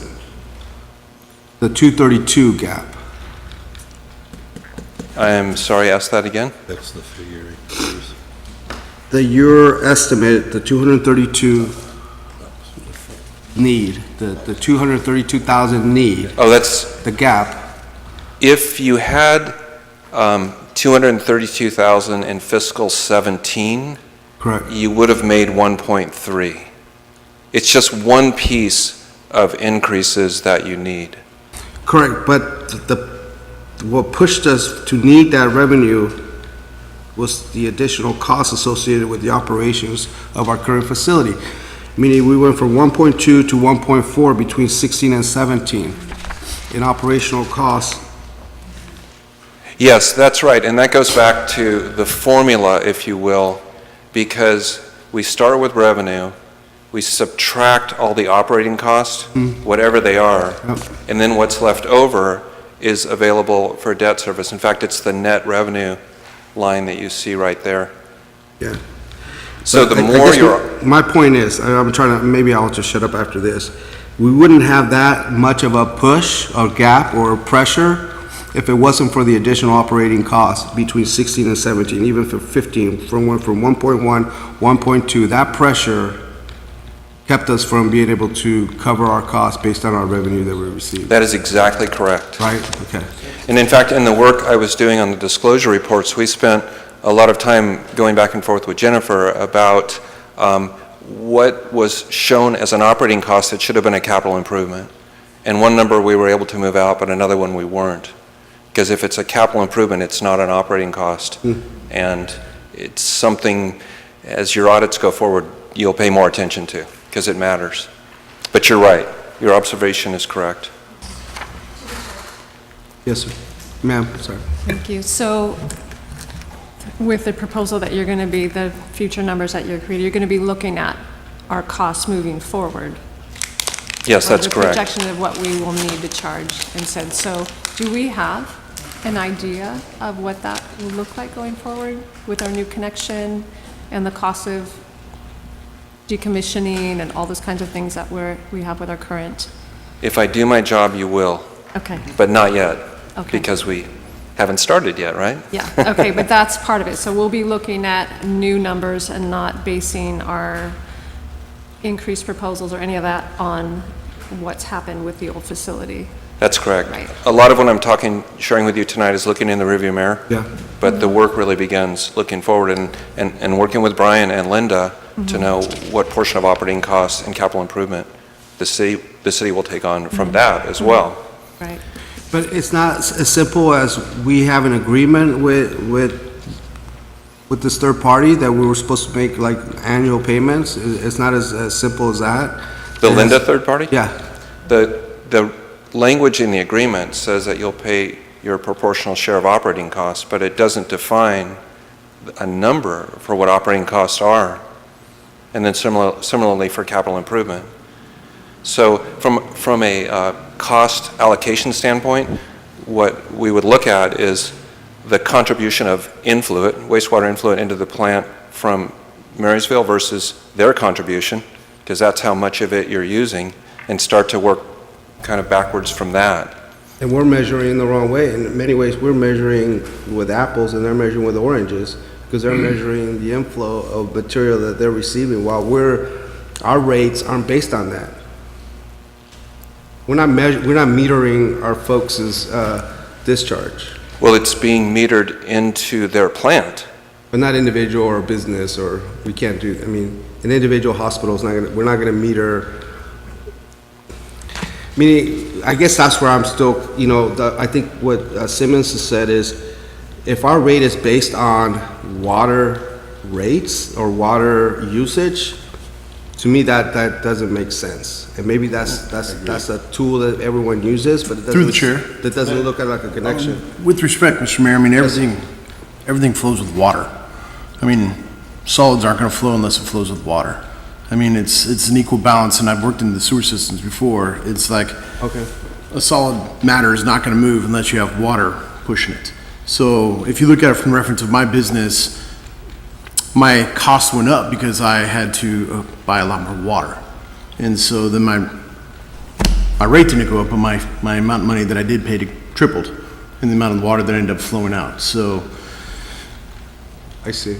you know, I've cleaned my sewer system out a lot in the past couple weeks just because I've had backups of solids and so forth. Everything's got to flow with water. So, I mean, it's a pretty fair measurement if you look at it. Okay, yeah. Am I not correct in hearing you say that measuring by your water is actually higher than measuring by your volume of waste? Yes, that's correct. Because, for instance, tell me if I'm right or wrong, for instance, if you're measuring your water and you're putting it on your lawn, and that's not going into your sewer system, you're still charging on that water, the total volume, correct? Yeah, that's right, and that's It's why, really probably a higher rate coming off your water than it would measuring your waste. yeah, as soon as you drink one glass of water, it didn't go back in the drain. Yeah, But it does go in. but I'm talking about anything else that doesn't go back through that sewer line, whether it's yard water, whether it's, That's correct, yeah. is getting measured coming out, it's not getting measured going in. So we're probably better off measuring the water rather than measuring the actual waste. Okay, I don't know if I totally agree with that, but that's not the place to debate it. yeah. Yeah. All right. We'll do that. Sorry. another time. You said 45 minutes, right? No, I told Andy I'd be done in 15 minutes. Okay.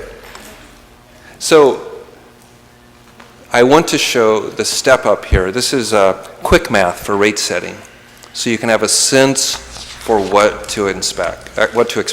So first of all, if we assume that we were short the entire 232,000, and that the revenue level from rates is 2.9 million, it's an 8% increase. So using the typical residential customer as our bellwether, that would increase their 3680, 294. And when you flip forward, you can see where I'm going. That's the first step. The next step is the debt service I skipped a slide, I think. The Linda loan. Right, we went from there to, the next step is the Linda loan. So $2 million. I use 5% because Bud talked about variable interest rates. So this is conservative, that it could, over its life, if it lived its life, be 5%. And then the debt service coverage ratio, the 1.3, so that's $170,000 a year, and going down to the bottom, that's another 221 that we add to cover the Linda loan. So the shortfall is real, the Linda loan is real, and then next for capital improvement projects. A preliminary listing of capital improvement projects that we just discussed, very preliminary, was around $4 million. 4 million? Yeah, $4 million. For each million, it's $1.10 per month per residential customer. And so you can see, here's the stack up. So first, to break even, 294. For the Linda loan, 221. And then for each million, and I'm showing 4 increments there, another $1.10 on top of the 3680. So when you look back at the slide with a comparison, that would put you between Olivehurst and Yuba City from a comparison standpoint. Not at the top, but I guess I would say moving out of the middle. And I want to be careful with a disclaimer here. What I haven't included, because I simply don't know, is first of all, if in fact Linda's operating cost will be more than or less than your old operating cost for operating the plant. And secondly, that your future looking operating cost will be greater than the existing operating cost. So to the extent operating costs go up, in general that's not in here yet. But this gives you an idea at this standpoint, you absolutely need an increase. There is no question whatsoever. The biggest variables will be discussions with Linda and how we're able to have confidence in what their cost for the next 5 years will be, and also the capital improvement plan and how many projects you're willing to support a rate increase to provide financing for them. Those are the two big variables. And that is the end of my 15-minute presentation. No, it's not actually. I apologize. Target schedule. The target schedule is aggressive in that we would have effective rates by July 1st because you need them sooner rather than later. I would do a workshop right now on March 19th with you, showing you prospective rates, have a draft report, come back to you with rates for a 218 release, 218 notice, and then wait for the hearing and then have rates effective. Next steps, I covered a lot of this. I need to look at the audited 17-18 data, which we hope we get fairly soon. We need to agree on 5-year capital improvements. We need to coordinate with Linda. We need to look at rate class, which you've been asking so much about, especially with regard to the commercial customers. And this stuff I already covered. And that was it. Sorry for the false ending. Thank you, Dan. Any questions?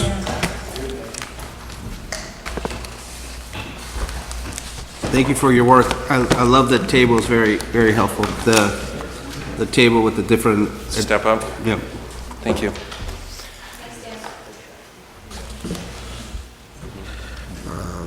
Now, let's move to item D. Again, I'll let City Manager, Ms. Brown, introduce it.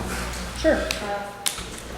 So with us here is Andy Heath, and he is a fiscal consultant from Financial Services. He also moonlights, not really, as the finance director for Grass Valley and Auburn, and then does consulting on the side as well. And so Andy's been helping us out with a long-range forecasting model and also helping us to kind of figure out and take a look at some principles that we might want to incorporate for a reserve policy that bring back for action at a later date.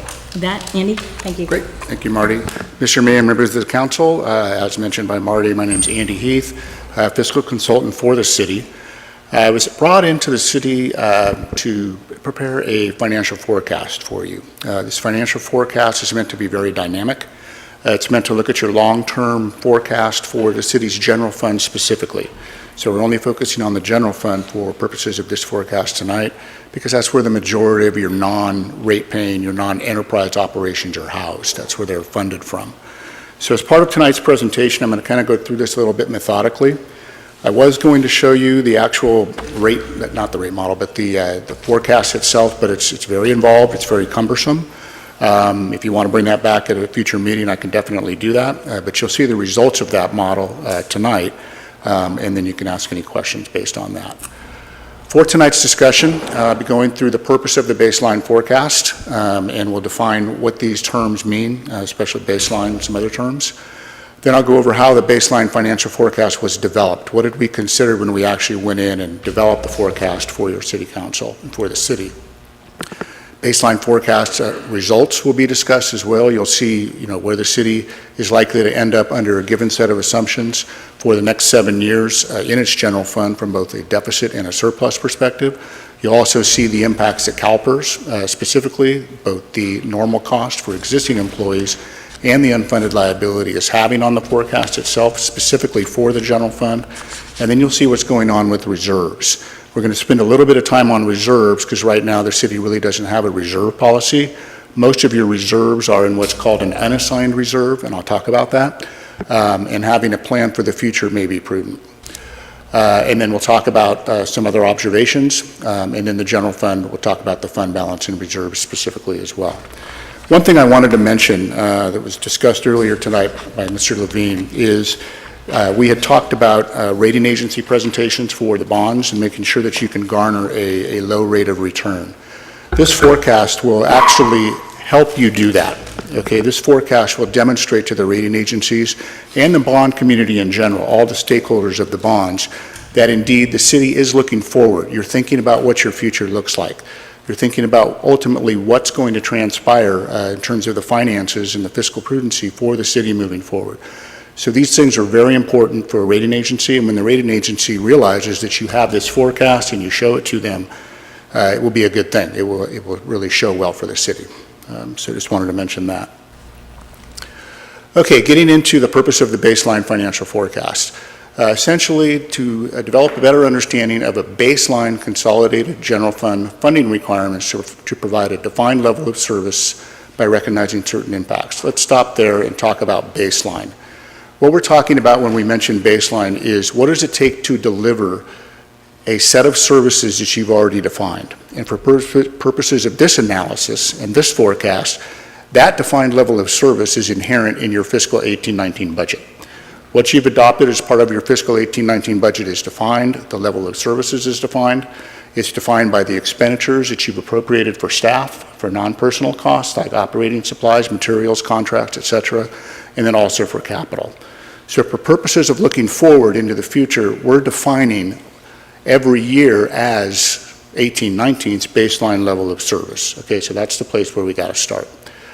The annual revenue and expenditure changes over a 7-year period are based on a given set of assumptions. So this model looks at a 7-year period of time, and there is some magic to that. Ironically, all the CalPERS actuarial reports, and we heard about those earlier tonight, give you a 7-year forecast on what will be transpiring, at least from CalPERS forecasting perspective, over the next 7 years in terms of your normal cost, which is a percentage of payroll that you pay for existing employees, and your unfunded liability amortization cost over time as well for every one of your plans. All of that information is built into this model, and it's why I've given you a 7-year forecast, because CalPERS is probably the single largest cost driver that the general fund will be confronting in the near future.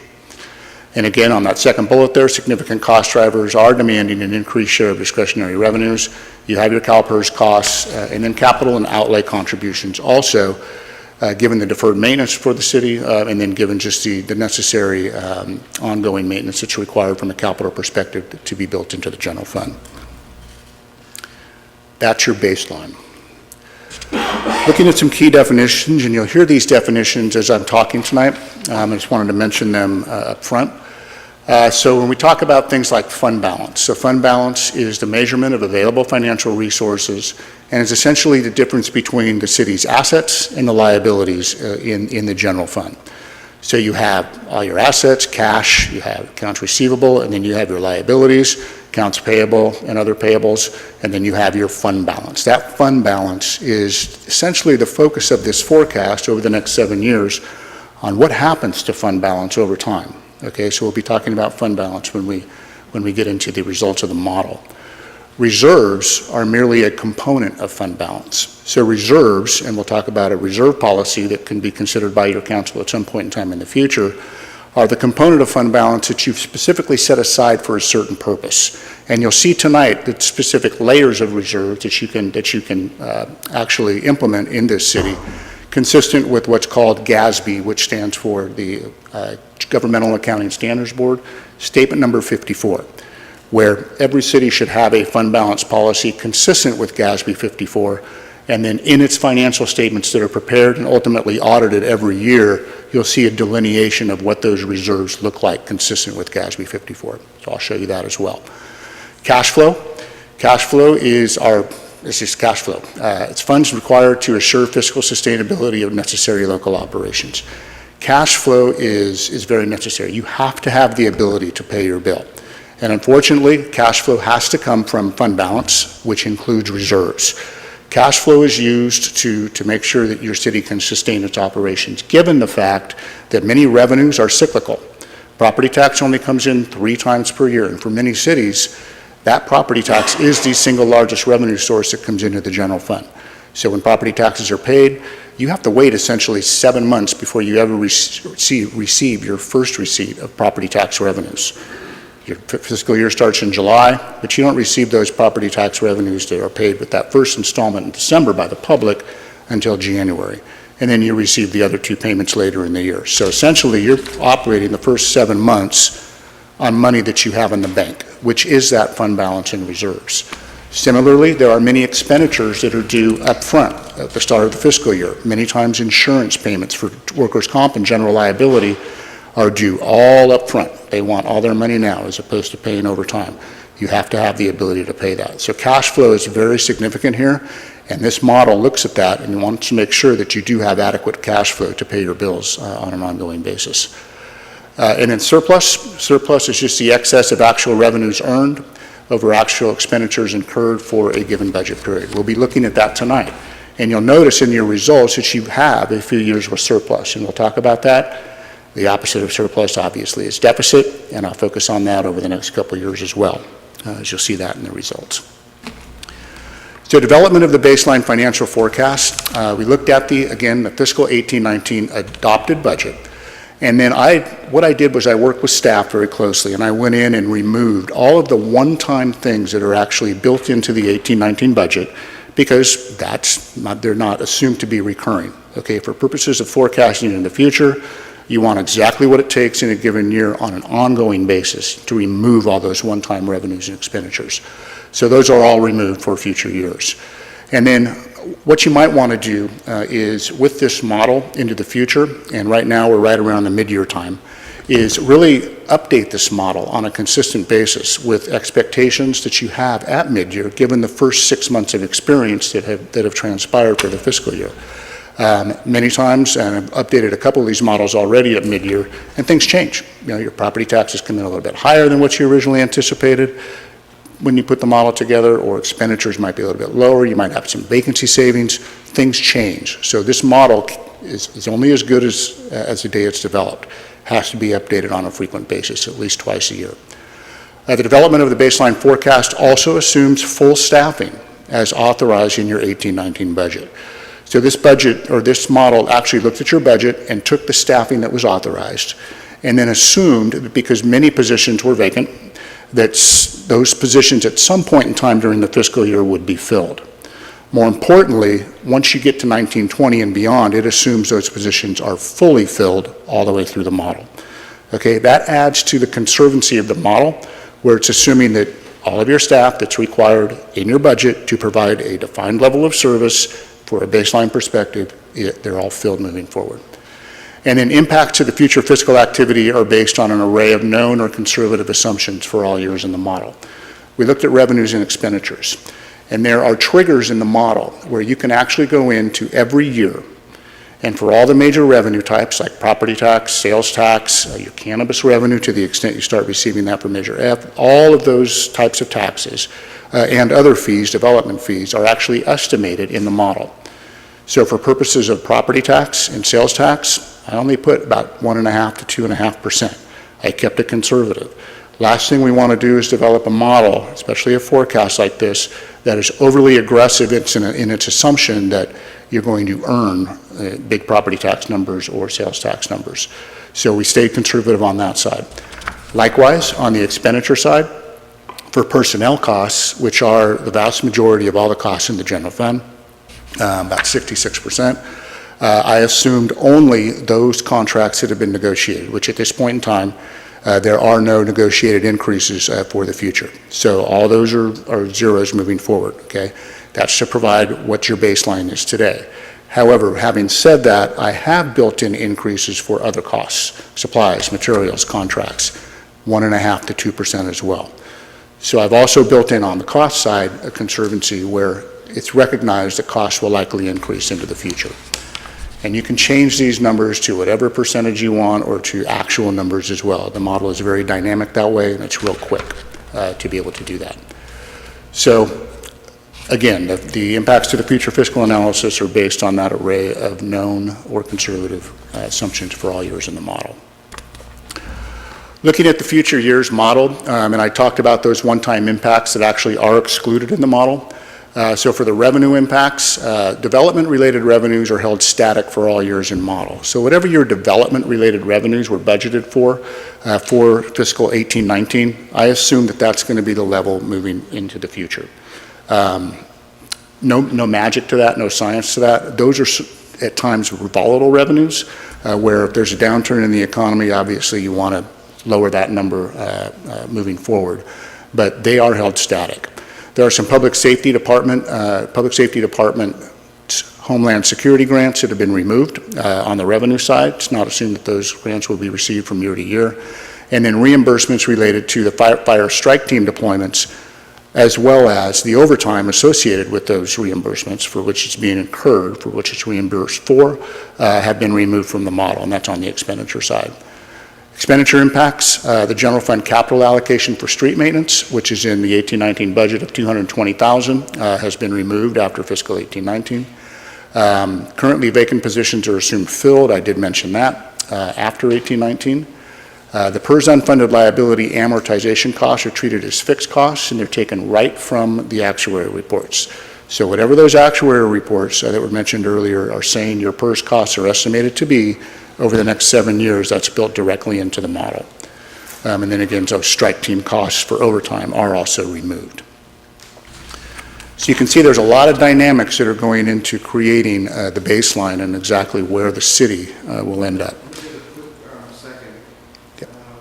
Jim or Marty, sorry. Jim or Marty, the 220 allocation, I mean, my understanding from your information that you provided to me, and maybe I misunderstood, is that we needed that match for SB1 for us to be able to continue with SB1 project. So why are we removing that if we're going to need it on an annual basis that SB1 is coming? Well, it's still an annual one-time, I mean, the council's got to approve it and it could fluctuate, right? Yeah. So, But I mean, why remove it if we're going to need it to continue matching to be able to receive SB1 dollars? I don't have an answer for that, because Okay. we shouldn't remove it, because that's our baseline Okay. of what we need to Thank you. add as our is funding it to the actually a pot. removal though, Andy? And you could, you're talking about the $220,000 Yeah. specifically, so you could have an MOE requirement that's met specifically by staff in some cases, or other expenditures from the general fund. It just depends on what it looks like. The 220 was just taken out as a single solitary capital project without knowing what SB1 might require. But the allocation should be recurring, in my mind, if we needed to match the SB1 dollars coming from the state. So it's not a one-time, maybe you pay for a one-time project, but it should be a continuing expense if we want to continue receiving SB1 dollars. I understood, I think that the point Andy's making is that it could fluctuate, and also you could absorb that and pay for it in other ways. It may not have to be directly the general fund, exactly. It could be from salary, cost savings. Yeah, we'd have to look at the analysis on exactly what is and can go into that MOE requirement to make sure that we're not taking something out that has to be part of it. I guess I'd rather not remove it on our analysis. In my mind, we need to increase that amount. Whether it comes from the general fund, I don't care, but I think our general fund or Measure C dollars should be contributing to improvements in our road. Bottom line, folks want our roads to be improved, and we have to finance those, and I mean, that's not your job, but we have to figure out a way in our modeling in the future is how much can we contribute to continue improving our roads, and we have to finance that in some way, shape, or form, and that 220 needs to go back in my mind, but again, we'll work with staff as we move forward on this. Yeah, and I'll look at that as well. And But did I understand you right? You just took it out of that specific expenditure, correct? I'm sorry? The 220, you just took it out of that specific expenditure. of Just that state line maintenance. item, yes. So you didn't actually take it out, you just took it out of that. No, he So to moved it out of. Yeah, so there's a line item for a capital project for $220,000 in the budget that hasn't been there before. It's there this year in 18-19. So assuming that capital project, there's some capital that's built in. Right, To that's your what I was budget. thinking. Yes, not all the capital Back is into the stripped out. general fund. So there's It's recurring built back capital, in. there's recurring capital, and I want to say it's about $64,500. It's built into the general fund specifically for the public safety departments, for rolling stock replacement, and then also for the, I want to say it's streets as well. So there is some recurring capital that's built in. Thank you. Through the chair. On the same line, if you will, please, where you say that the assumed full position for 2018, all unfunded, all vacant positions are going to be filled. It says currently vacant positions assumed filled for a portion of 18 and 19, then assumed filled for the entire year and all future years. That's a hell of an assumption.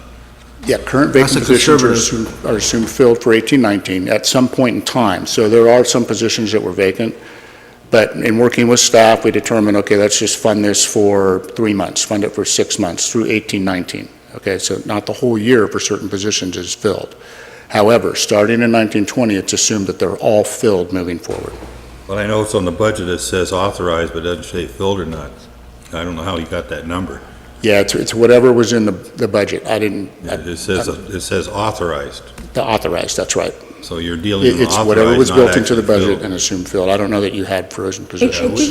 We had that discussion about authorized and filled, and it was left out of the budget for some reason. But that's a very important issue now. If I may, just, I think that it's important to keep in mind that in order to build a model that changes year to year, you've got to make some assumptions. And so Andy's made some assumptions. They can all change. We're going to be moving them around constantly. He's just telling you, for the sake of our discussion tonight, these are the assumptions he's made. You Yeah. made some good points. We're No. going to have to make some But Marty, adjustments. he's not gonna make assumptions unless he asks staff, can I remove that? Meaning, I imagine that question came up, can I remove these 220? And someone said, yeah, it seems like okay assumption. So I don't believe that 220, going back to that 220, that needs to go back, because we wanna make sure not only that we give that much for SB1 funding, and this is my own point here, but we might have to add more monies for road improvement. Right. That's fair. I was just curious about that, if I may follow up on that. It just seems strange since we don't Yeah, know we'll check into what that. we're actually, how many we have against those authorized, how many we have actually filled. So I do have a tab, actually a worksheet in the model itself that actually shows you what staff I positions. have nothing but what the budget says. That are filled and all that. Thank you. It's all there. All right, so looking at the baseline results, based on exactly how the model has been built, you can see here that this gives you kind of a 7-year forecast on what's to transpire. So for the given fiscal year, again, giving the assumptions that are built into the model, about $31,000 in surplus for fiscal 18-19. Then you have some slight deficits of about 1% of the whole budget, of about $91,000 to $112,000. And then you see a systemic increase in a surplus of 206 in 22-23, increasing to 406 in 25-26. Let me talk about this for just a couple of minutes. So in 1920, 2021, and 2022, essentially what's driving this deficit is the increase in the unfunded liability. And conversely, beginning in 22-23, because of a decrease in the unfunded liability amortization, some components associated specifically with the safety plans for police and fire, you actually have a decrease in the unfunded liability for those two plans that is then driving an increase of 206 to a surplus of 206,171, and then up from there. That's pretty much what's going on with this model. All things that I've said are built into this model from an assumptions perspective are held constant throughout the model. So it's still built conservatively. And when you look at the red numbers that are actually about 1% of the budget as a whole, that's not unfindable, okay? This is essentially any budget that's got a 1% deficit in it, or for that matter, a 1% surplus, is essentially a balanced budget. You can find 91,000 or you can find 112,000 to ultimately balance your budget and make it whole. So this model is showing that the city, at least based on the assumptions that are built into it, including the $220,000 coming out right now, is sustainable into the future for the next 7 years, given the assumptions that are built into it. And this doesn't include Measure C dollars? I'm sorry? Does this include our special tax Measure C dollars? This includes, so Measure F cannabis business taxes are not included in the revenue forecast. How about Measure C, the 1% sales tax? Yes, that's. It does? Okay. Yes. Yep. That's only good for 10 years. Right. 2026. No, gone. The cannabis tax was not considered, correct? No. The cannabis tax is not, no. Yeah, that's got a zero in it right now. It's there, it's a line item. And just to give you an idea of the dynamics of this model, every line item in your budget for every department in the general fund is actually delineated in the tab of this model for both the revenues and expenditures. So you can go in and see where any revenue is or any expenditure is by department, by revenue category, and see exactly what's transpiring in that line item over a certain time. Okay? And it can be changed dynamically as well. So just wanted to mention that.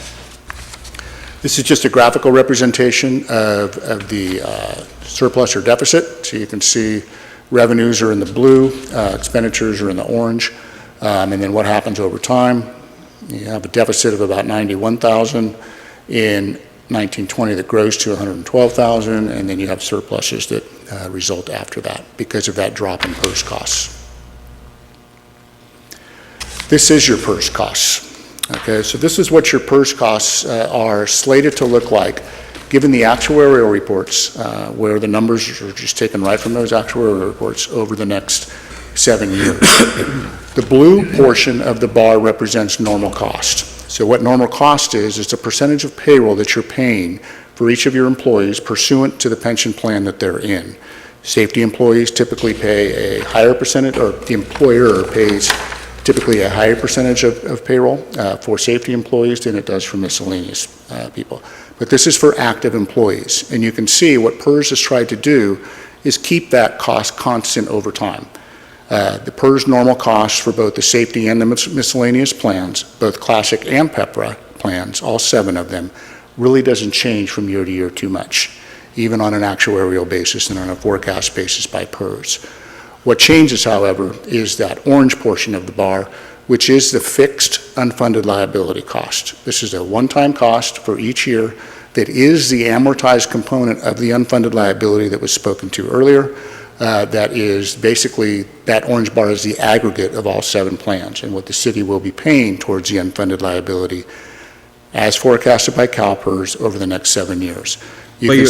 How do the blue change? Does that ever change? So the blue will change when you have a higher payroll. So if you have a higher payroll, your blue is going to go up just a little bit, okay? The rate that you pay is not going to go up. Correct.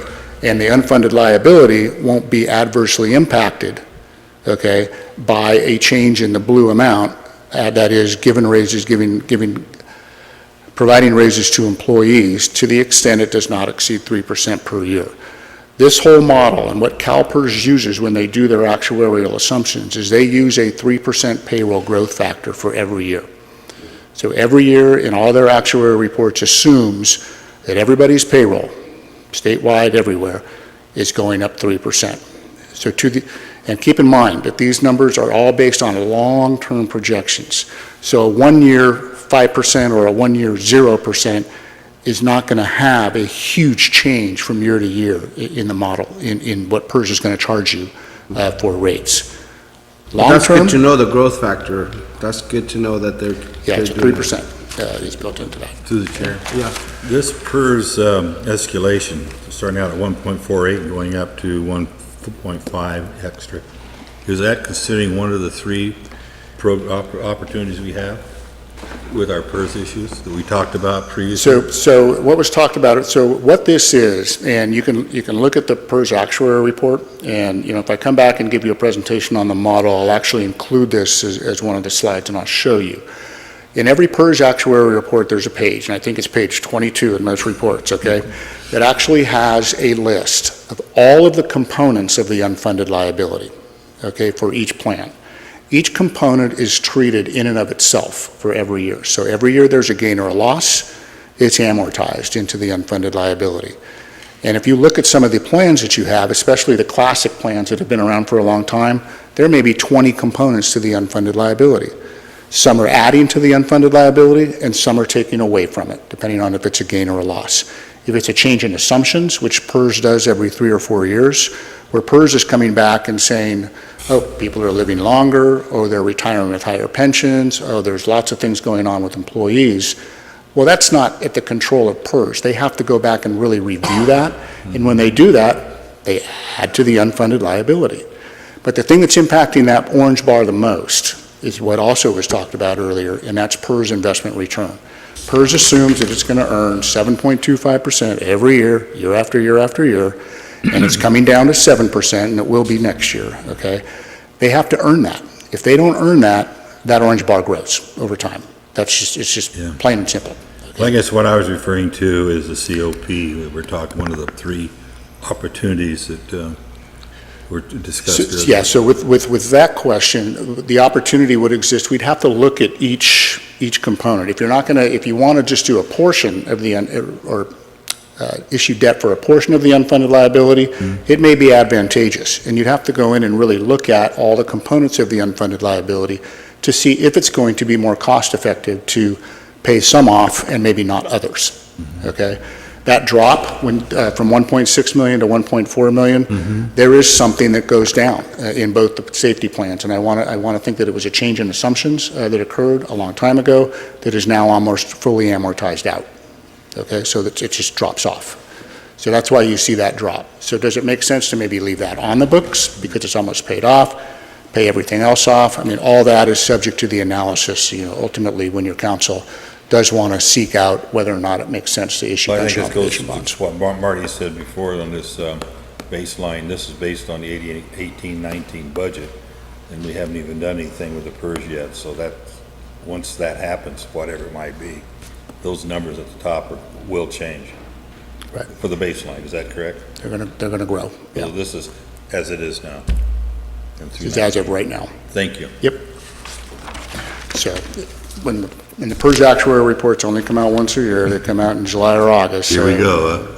Kind of got to wait. But as was also discussed earlier tonight, PERS may not make their return for the current fiscal year.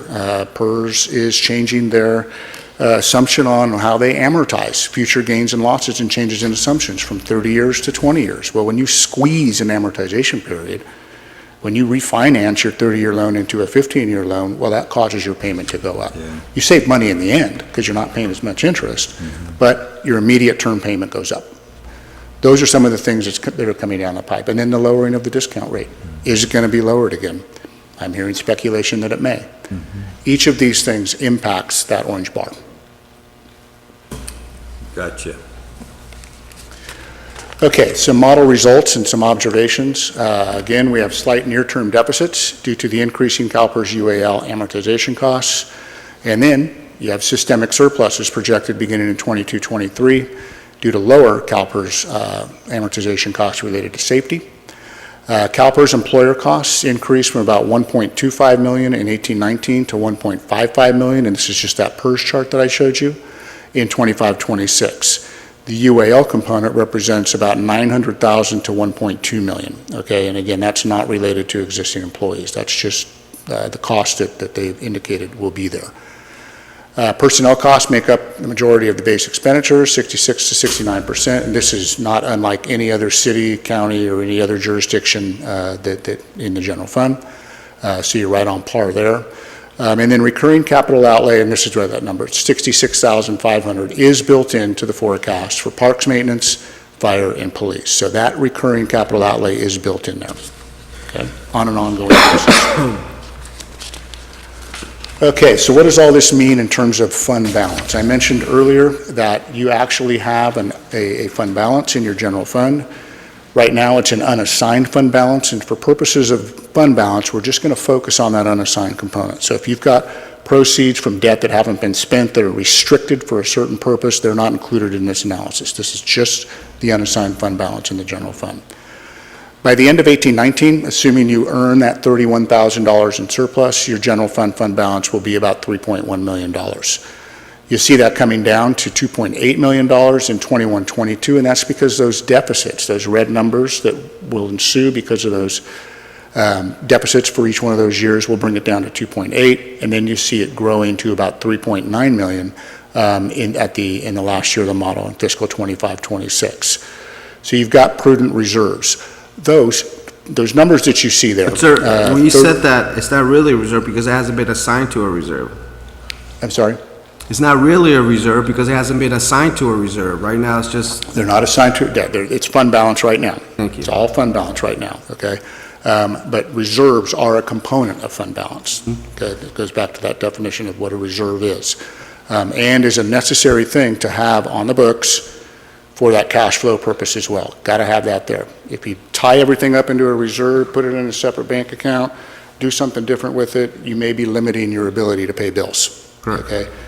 Remember that the fiscal year is from July 1st to June 30th, and those are the measurement dates essentially for when these numbers occur. Things change in any given fiscal, at any time in the fiscal year, so it's important to look at those end dates. The percentage that you see there is actually the reserve as a percentage of your operating budget. So it's where you're at. And when we talk about the fund balance policy, I'll give you some guidelines on where that percentage needs to be for specific types of reserves that the Government Finance Officers Association of America is kind of looking at. So we'll go through that as well. But having a 30%, at the lowest number is 30% to a 42% reserve for a city the size of Marysville without really understanding what some of your core intricacies may be in terms of your expenditure cycles or your revenue cycles is a prudent number. That's consistent with a lot of other cities that I've seen. Some fund balance observations. Fund balance dropped slightly to 2.8 as we saw in 21-22 and then grows to 3.6 million in 25-26. Fund balance represents 30 to 42% of operating expenditure base. Fund balance creates cash flow necessary to sustain uninterrupted operations, and the majority of that fund balance is actually all unassigned. So again, the recommendation here would be for the council to work with staff to consider implementing a policy, fund balance policy consistent with GASB 54. This is just another definition here. Fund balance is an accounting term used to describe the difference between a fund's assets and liabilities. We did cover that. One of the primary reasons for establishing a policy for fund balance is to provide sufficient cash flow to meet operating needs. Local government revenues are often cyclical in nature. So all of these things we've kind of already talked about. And then GASB 54 specifically says that it distinguishes fund balance classified based on the relative strength of the constraints that control the purposes for which the specified amounts can be spent. Okay, so what are those constraints? So here you have the definitions that are talked about with GASB 54. What GASB 54 does is it requires you to take your fund balance at the end of every year and classify it into one of these 5 categories as defined and as promulgated by the City Council in some cases in your financial reports to demonstrate that you're in compliance with GASB 54 policy. So non-spendable fund balance, the non-spendable portion of fund balance is just that net position which is not spendable. So if you have an inventory, if you have an asset called inventory, you're not going to spend that, okay? But that's going to drop to your bottom line because if you only had an asset and no liability that it was inventory, well, the resulting accounting entry would be fund balance. Okay, you can't spend that. It's not spendable. It's not liquid. So you have some non-spendable resources.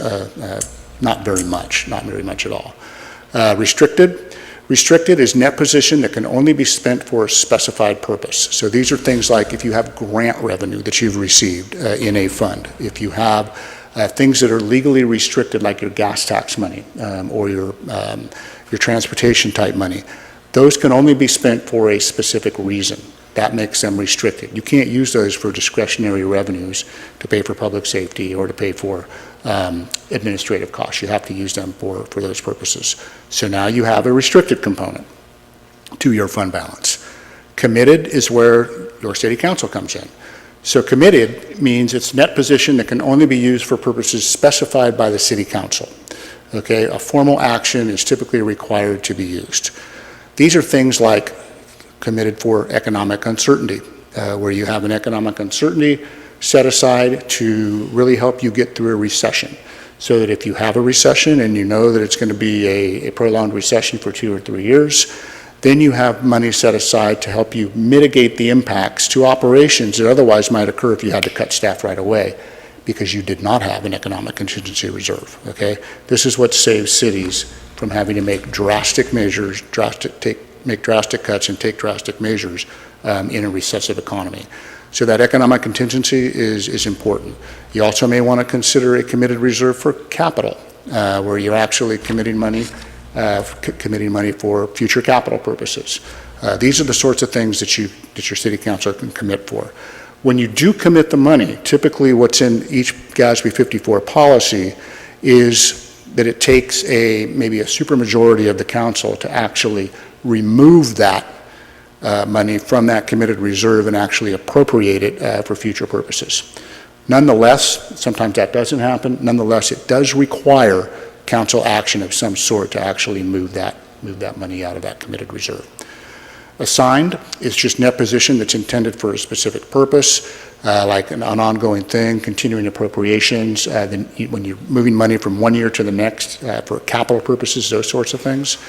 And then everything else is unassigned, okay?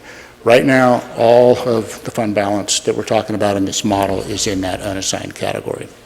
So moving forward, it may make sense to work with staff to have a policy that the council wants to have. Oops, what happened in my presentation? What I did. I want to make sure they see that last slide. Yeah, that one right there.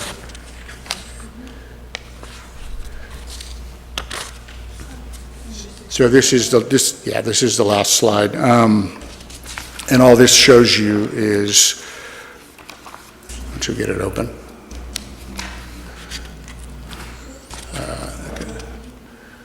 I can forward it from there. The fund balance reserve policy. I got it.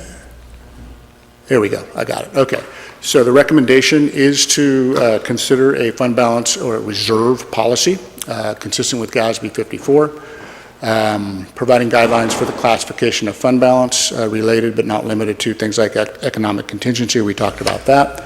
Capital projects and deferred maintenance. We talked about that. And then CalPERS and other post-employment benefit liabilities. A lot of cities have actually taken some money out of their fund balance and set it aside specifically into committed reserve into a program like PARS, where it's a pension stabilization. And what that does is it recognizes that there's so much volatility in the way CalPERS is charging the employers ultimately over time, that to mitigate future impacts on exactly changes that are unforeseen in that orange bar specifically, where you have a forecast that says it might be $1 million. If it comes in at 1.1, now you've got to set aside to help you deal with that, and you don't have to take that extra $100,000 out of operations. You can take it out of that reserve and help mitigate the impacts on operations. Gives you time to figure out exactly how you want to move forward. So that's what this reserve policy does. And again, having a reserve policy in place would also demonstrate to the rating agencies when you go out for those bonds that you are being very fiscally prudent in how you want to move forward. So that's kind of the forecast in a nutshell. Again, it's based on a given set of assumptions, the fiscal 18-19 budget, very conservative forecast based on revenues and expenditures, and then exactly what your defined level of service is today is built into that forecast, which is the 18-19 budget. So with that, I'd be happy to answer any other questions you might have. Questions? I'm answered out. Thank you so much. So our staff have this to play around with? Yep. Nice. Can we get a ride on the pilot and stuff? I sure do appreciate the presentations. They were very well done. Well, thank you so much. That was very helpful, extremely helpful as we make decisions. Thank you. Any comments from the public before we adjourn? Okay, seeing none. Thank you so much, staff. For me, it was very helpful. I'm going to save these docs with my notes as we move forward. Can you, Marty, provide a schedule or our next special meetings and what type of topics we'll be looking at as we build our budget for next year? Certainly. The next special meeting of the council will be starting at 5:30 next week on the 5th, and it'll be about the fire department, what I call all things fire, and kind of their current status and situation and looking to the future. The next one after that will also be starting at 5:30 on February 19th, and that will be on a general plan update, conversation with the council about that in the future of an update to the city's 32-year-old general plan. Thank you. Any comments from the council members? Got a lot of work. A lot of work. Yep. Oh, I want to comment. I just want to say, yeah, thank you. I just appreciate so much all the presentations tonight. It was so helpful, and I think it's really going to help us going into our planning for next year and future budgeting. So thank you so much for putting this together. It's awesome. Seeing none, we'll adjourn to our special meeting of the City Council on February 5th, 2019 at 5:30. This is a pile of paper. Good job, Marty. Thank you. You do all this yourself? They did it? This is what I was asking you for, before the fact. Oh, that one I did. No, not all of them.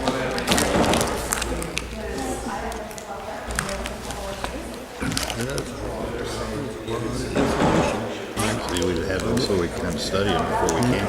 We'd have had those before we started studying them a little bit before we came. We'd probably been a little